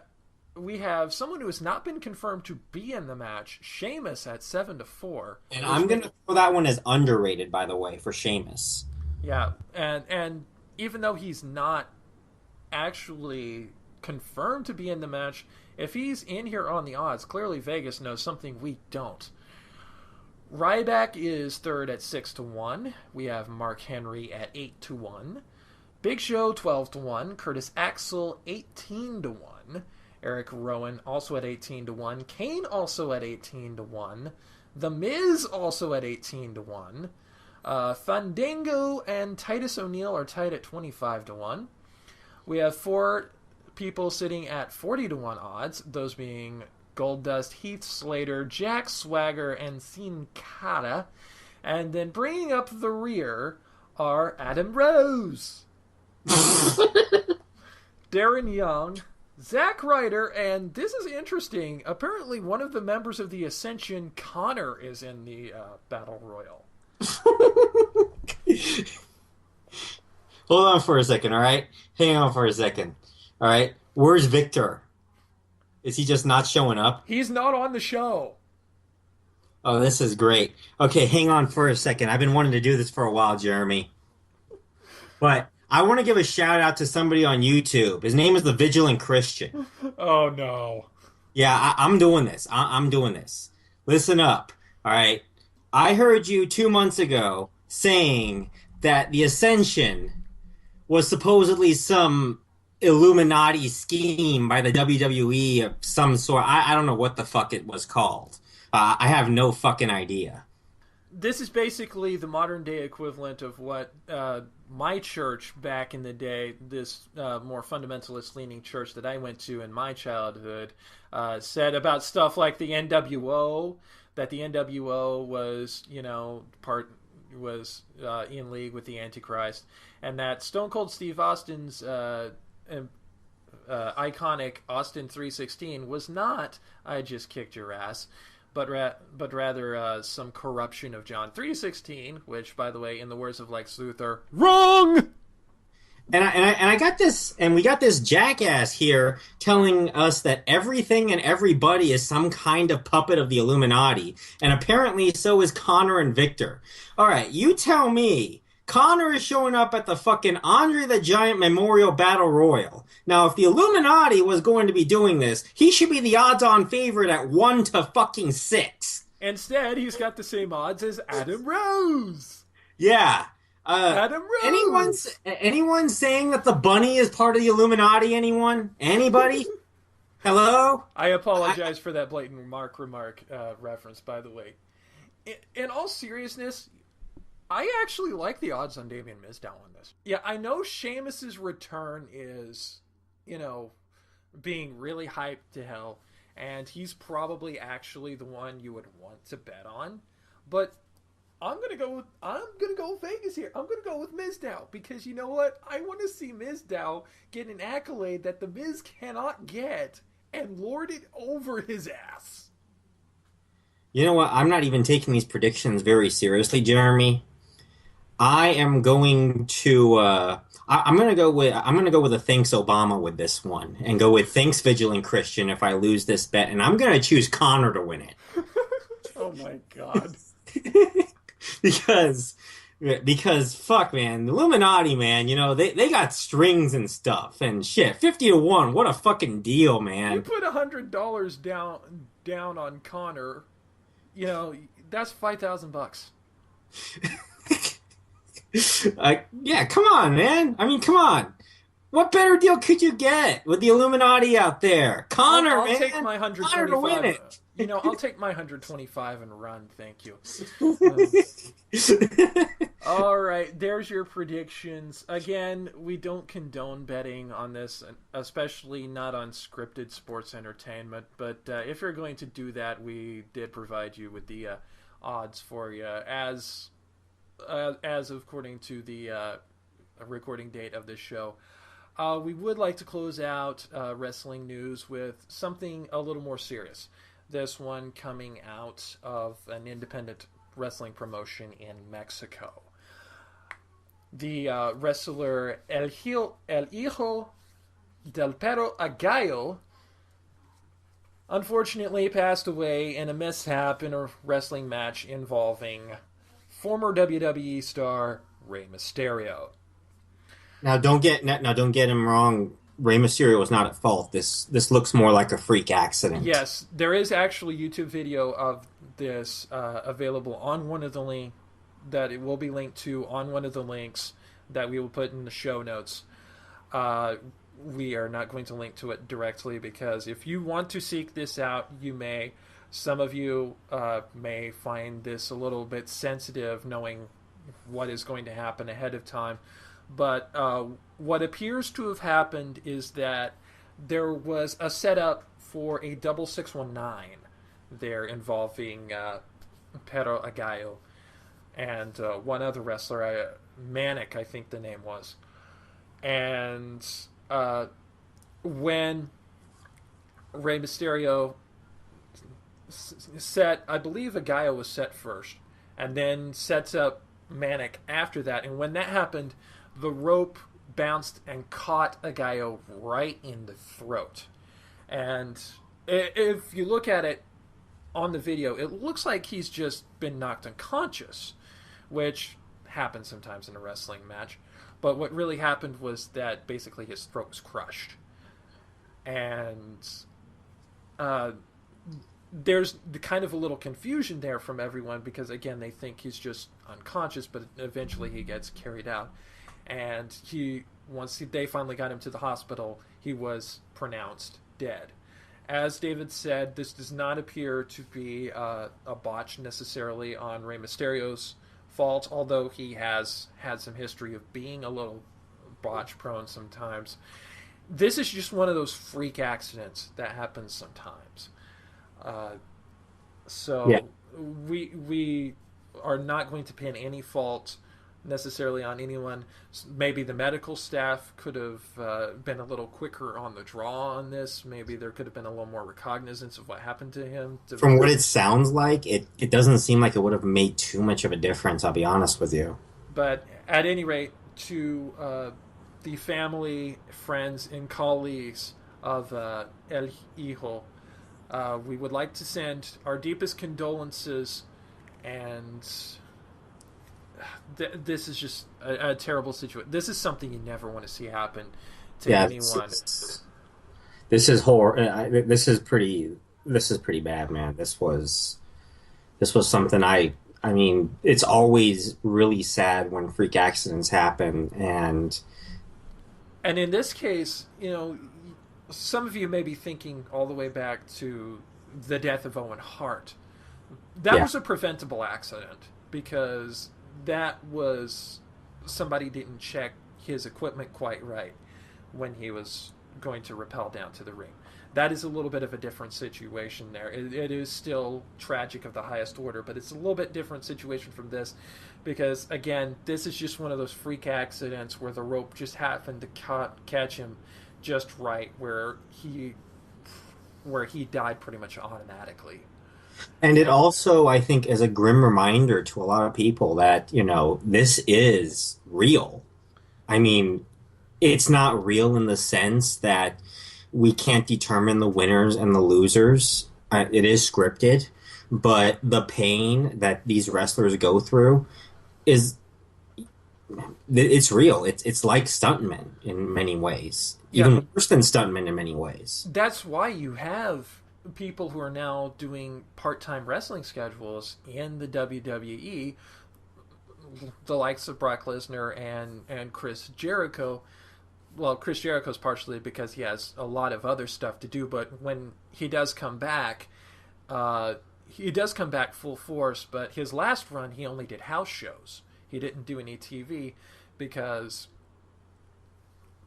it takes a toll on you, especially on WWE's schedule, which is pretty much 300 days a year. There's no off-season in wrestling. Yeah, if there was one book that I would want people to read that would give them a good idea of how injuries are like in pro wrestling, especially back in the old days, look at the book Ric Flair's To Be the Man, and look at his days when he was wrestling in Mid-South. And it would show you good examples of what they do and the things that they do and the things that they go through to get, these injuries to make them look real, to make them look like that they've gone through a lot. It's pretty brutal. It's pretty gruesome. And I mean, it's just a small example of, this stuff, that the pain that these people go through. It's why a lot of these wrestlers go through, drug addictions and drug overdoses. It's why we have these problems, is because, you know, it's just very demanding on the body. And that's why that's why wrestlers like The Undertaker are having their bodies falling apart. Yeah, that's why you have that's why basically a few years ago you have Edge on the cusp of getting ready to go to a WrestleMania match, having to come out into the ring on an episode of SmackDown and announce that his doctors had recommended him to retire because if he even did so much as one more spear, it could paralyze him for life. Yeah, and I think there was someone that was paralyzed for life, and during the WWE, actually, I think it was Draws, if I wasn't mistaken. Yeah, you've had people get their necks broken and have threat of paralysis in their lives. Bret Hart had a stroke, and Hmm. that forced him to retire. Except for that one match, which that wasn't even a match.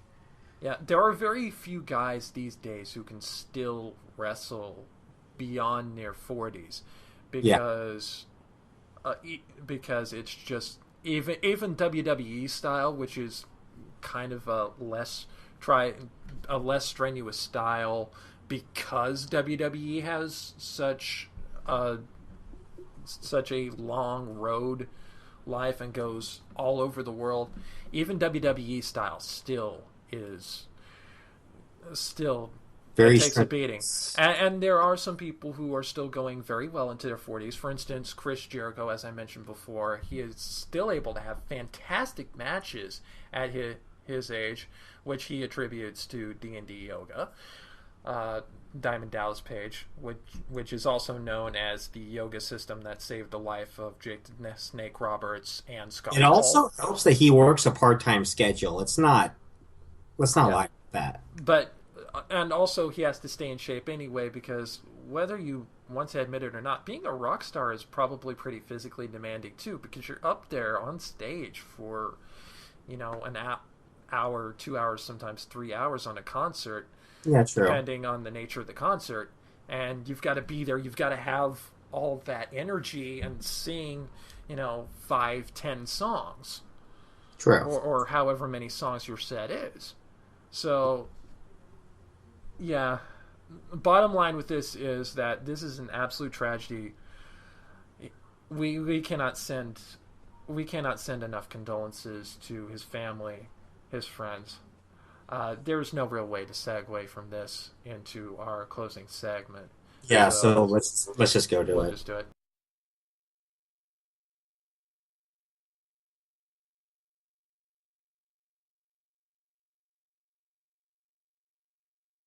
Well, after that rather heavy news, as always, we don't want you to leave in a dour mood despite this unfortunate incident.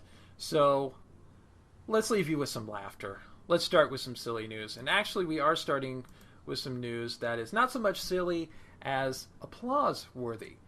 This from the Indianapolis Star.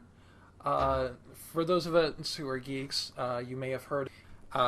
It's known for, of course, being a big place for people who are into tabletop RPGs. Apparently, though, the governor of Indianapolis, or the governor of Indiana, may sign a bill into law labeled as religious freedom legislation, which is always something to watch out for, that would Bullshit. allow business owners to refuse services to same-sex couples. And when Gen Con heard about this, keep in mind this is the city's largest convention in terms of both attendance and economic impact. They have threatened to move Gen Con out of Indianapolis. Good According to the CEO of Gen Con LLC, quote, legislation that would allow for refusal of service or discrimination against our attendees will have a direct negative impact on the state's economy and will factor into our decision-making on hosting the convention in the state of Indiana in future years, said Adrian Swartout. What the hell is it with all these religious people and this crap that they've been doing just the last few months? This is getting fucking ridiculous. Yeah, I don't know, but props to Gen Con on this and Gen Con rightly points out that, and I quote, Gen Con proudly welcomes a diverse attendee base made of different ethnicities, cultures, beliefs, sexual orientations, gender identities, abilities, and socioeconomic backgrounds. And by the way, it should be noted that Adrian Swartout is, in fact, female. We are happy to provide an environment that welcomes all, and the wide-ranging diversity of our attendees has become a key element to the success and growth of our convention. So, on the one hand, we have Gen Con, who is under contract to hold the conference in Indianapolis through 2020, and the conference spokeswoman, Stacia Kirby, says there are no plans to break that contract, but once that contract is up, if this law becomes a thing, that Gen Con may end up moving. Well, a lot can happen in 4 years. But I'm still trying to figure out what in the world is going on with these, with conservatives and having to deal with these laws where, oh yeah, it's okay to discriminate based on religious basis and shit like that. It's like, well, okay, then I have an idea. If I am a Muslim and I want to refuse to serve Christians, is that okay? I'm pretty sure that virtually everybody in Indiana would think that is a freaking ridiculous idea, and I would agree with them. So why is it okay to discriminate against gays? Anyone? It's not, but of course they don't think that far. By the way, okay, hold on, Jeremy. Why the hell are you all trying to make me go all political in this episode? All right, let's talk about that for just a minute, because I did also want to point out that also in opposition to this law is the chair of the NCAA, which has its main offices in Indianapolis, and of course is having the Final Four there. Well, maybe you know what? Maybe these conservatives will listen by their wallets. If that's the way that we can do it, then so be it. Because I'm getting sick of having to hear this crap. I mean, I left political debate so that I didn't have to hear conservative rhetoric being shoved down my throat every time. If that's so, I can go and do a damn political podcast. Yeah, well, to be fair, the reason why I picked that story was actually to praise NCAA and Gen Con. No, I understand that, Jeremy. I'm just saying that we have what? This is the fourth story now about the stupid things that conservatives are doing against the GLBT community in this episode. Yeah, good point. Well, let's move on to something that, in the immortal words of Nash Bozard, men, brace yourselves. Circumcision protester Vincenzo Aiello sells fake foreskin sculptures for $1,000 each. An Italian artist is attempting to protest male circumcision one foreskin sculpture at a time. Vincenzo Aiello is currently mounting a Kickstarter campaign to protest the practice of male circumcision through art. People who donate $1,000 to the campaign, titled HUFO, H-U-F-O, the missing link, will get a framed replica foreskin made out of silicon resin. Not willing to shell out $1,000 for a fake foreskin? Well, a $50 pledge will get you a t-shirt with a foreskin on the front. Circumcision is a touchy issue for Aiello, who said on the Kickstarter video that he had to have his own penis circumcised about 9 years ago, quote, for medical reasons, unquote, but didn't elaborate further. Thank you. Circumcision has another quote from him. Circumcision has become so commonplace in the U.S. that parents often forget that circumcision is a surgery, as he wrote on his Kickstarter page. Every other surgery in Western medicine requires both compelling and urgent medical reasons to perform without consent. Of course, this is again tied to religion, Judaism, Islam, and in fact Christians. But it is also performed often for non-religious reasons. Anti-circumcision advocates, or intactivists, love that little like Aiello, argue that circumcision reduces the sensitivity of the penis, and that it's not a parent's place to make body modifications that make sex less enjoyable later in life. The American Academy of Pediatrics hasn't recommended routine removal of infants' foreskins since 1999, but a 2012 report cited literature suggesting circumcision can help guard against problems like urinary tract infections, sexually transmitted diseases like AIDS, and cancer of the penis, which is a phrase you never want to hear. Ooh. Well, it should be noted that Aiello is also the president of 4Gen, a company that is, get this, attempting to use up-and-coming regenerative medical technologies to rebuild foreskins on men circumcised as infants.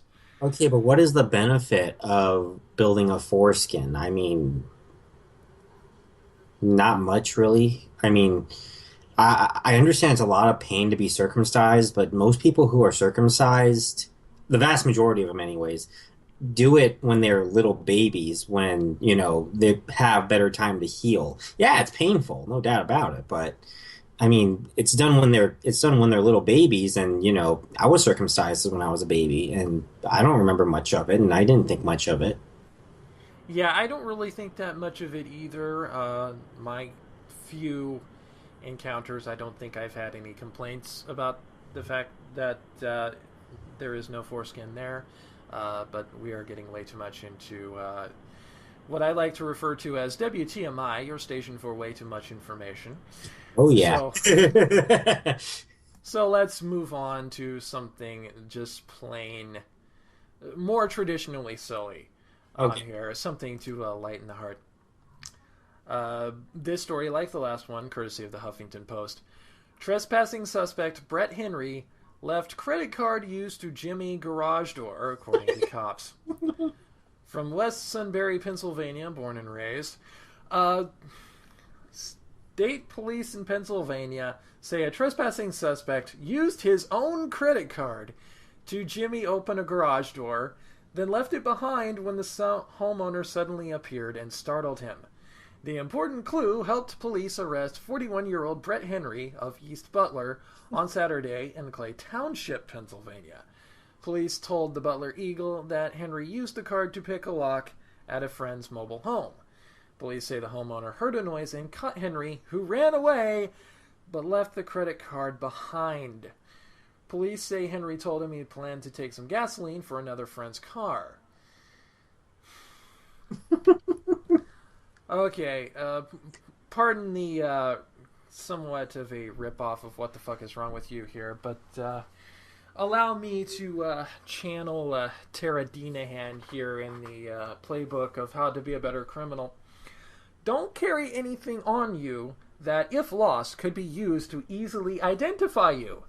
Like, say, a credit card. Or photo ID, passport, social security card. You know, anything that can be easily traced back to you. That's just not smart. I mean, if you're going to use a credit card to jimmy open a door, at least steal someone else's credit card first. Jeez, you're telling people how to.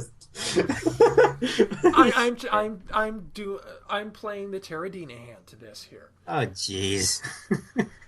Oh man, I love this. You know what? I love dumb criminal stories. Yeah, see, I told you. See, you held on through the Gen Con story. Yeah, now there is something a lot more lighthearted for you. Yeah, I got there is method to my madness. All right, but now for the real hilarity. Okay. Pain. Okay. Well, I'm going to start with a little misogyny. There's a big difference between the two, believe me on that one. Misogyny.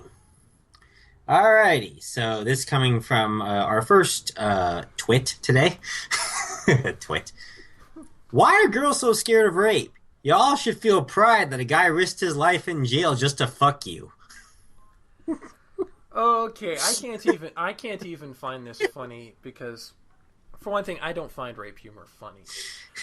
For another thing, and I've seen this from some people on roleplay Twitter accounts making rape jokes as well, and even accounting for the fact that they were role playing for lack of a better phrase, a heel character.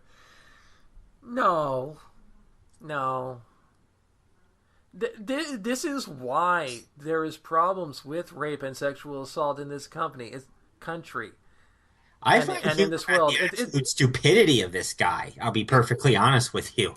That's why there's such a problem with sexual assault, not just against women, but also against men, because it's not treated seriously.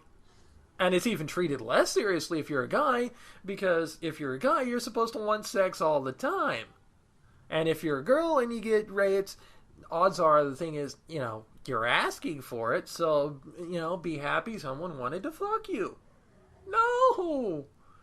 The only way you should be happy someone wants to fuck you is if you agree to let them fuck you. Because you want them to fuck you. Consent! Is it too much to ask for? Of course, I admit I'm hyper-neurotic about this stuff. I just laugh at the sheer stupidity of this fucking moron who thinks that girls should feel some kind of pride in rape. There is no pride in rape. No, it's fucking not. Moron. Come on. Yeah. Shut the fuck up. I am all about respecting boundaries. In fact, I am neurotic about that. In fact, you can go back on my personal Tumblr to pictures that I took at San Antonio Comic-Con last year. There's this one picture where where it was taken with an R2-D2 cosplayer and a Wonder Woman cosplayer, and the Wonder Woman cosplayer has her arm around me. I have her arm around her, but it's hovering above her shoulder because, I'm not wanting to quite, actually touch her because even though I probably could have gotten away with it in that instance, it would probably have been acceptable in that instance, and she did put her arm around me. I'm still very conscious about that kind of stuff. And in fact, the times that I have infringed on people's boundaries, I feel horrible for even now. I went on a date with this one girl who is a friend of mine who's asexual, and I made her uncomfortable because I'm a very affectionate person. I did ask before I kissed her, of course, but even so, my affection was not comfortable with her. She kindly told me afterwards, and I'm like, okay, I admit maybe I should not be dating someone who is asexual. I have learned something about myself. I am truly sorry. She accepted my apology, and there's still awkwardness between us, but just respect the boundaries of the people you're with. I mean, if I don't really know you, unless you're someone that I've gotten to talk with a lot of, honestly, I'm probably not going to be comfortable with you touching me a lot or hugging me a lot, and I would give that same courtesy to anyone. I, for one, am just kind of the type of person that's a little bit more lighthearted about these situations, mostly because I've been through a lot of serious shit in my life, so when I see idiocy, I kind of have to just sit back and laugh at what it is. Sorry. Anyway, let's move on. Yeah. What do Twitter creationists hate? Good education. One of them's math. Me and Chop did 30 songs in 3 days. 75% written and 40% freestyle. I'm 115% sure that you did not get that correct. Clearly somebody is watching far too much of the original Willy Wonka and the Chocolate Factory. So, here's the next tweet. This one was done through the Twitter app on the iPhone. She writes, I don't know who Steve Jobs is.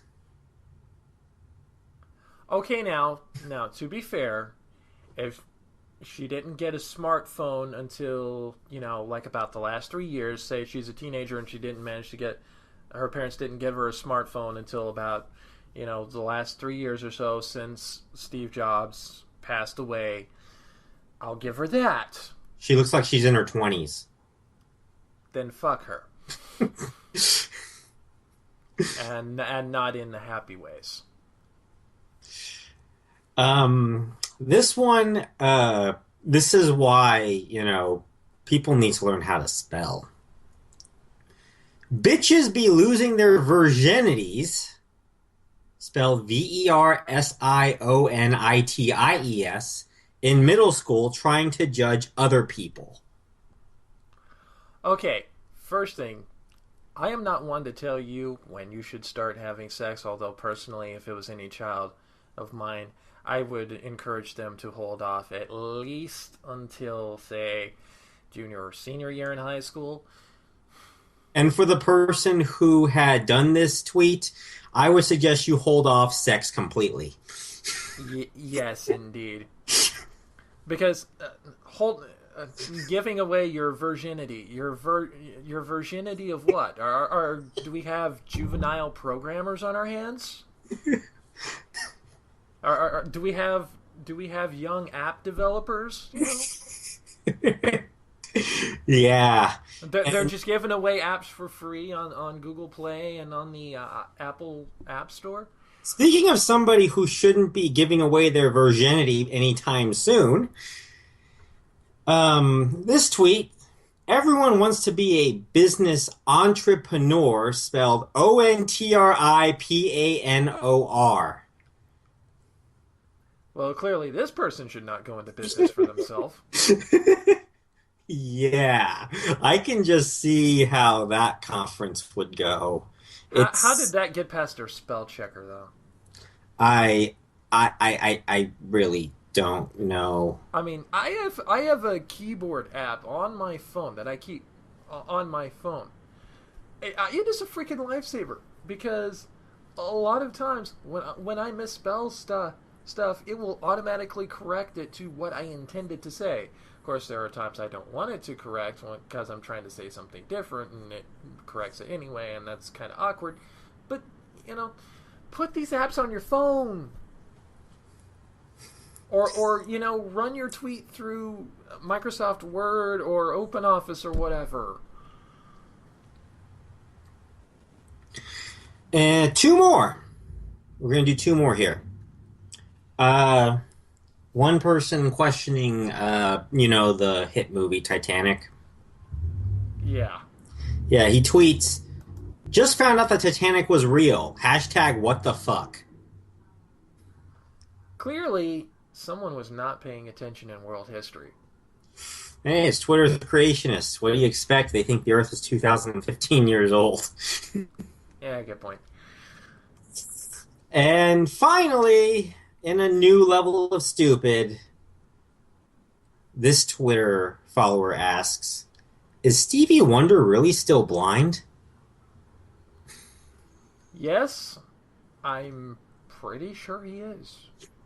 Yeah. I'm pretty sure he has been since birth, and I'm pretty sure that, barring a miracle, he will be until the day he dies. Yeah, I'm pretty sure too. They never cease to amaze me, Jeremy. And honestly, after reading that, I feel a lot better from the story back at the top of the podcast episode about that McLaughlin guy now. Yeah, we definitely needed that. And that's what this segment's here for. Leave you with a little something. Yeah, this was, I'm going to be honest with you, this was an especially intense one for me today. All right. Well, that's our show for today. We'd like to encourage you to engage with us in all the wonderful ways that you can do that. David, fire it off for us. And you can follow us on Twitter. I am at 0SageHarpoya. I'm at Shadowbird712. You can like us on Facebook at facebook.com/casualmodepodcast. Follow us on Tumblr at casualmodepodcast.tumblr.com. Subscribe to us on YouTube with the name Casual Mode. Check us out on the FNX network at fnx.network. And once again, happy birthday to my good friend Petra. It's your birthday. Have fun with it. Happy 20th. Happy level up day. Allocate your stats accordingly. Until next time, I'm Jeremy the Shadowbird. And I'm David. Later, y'all. Bye.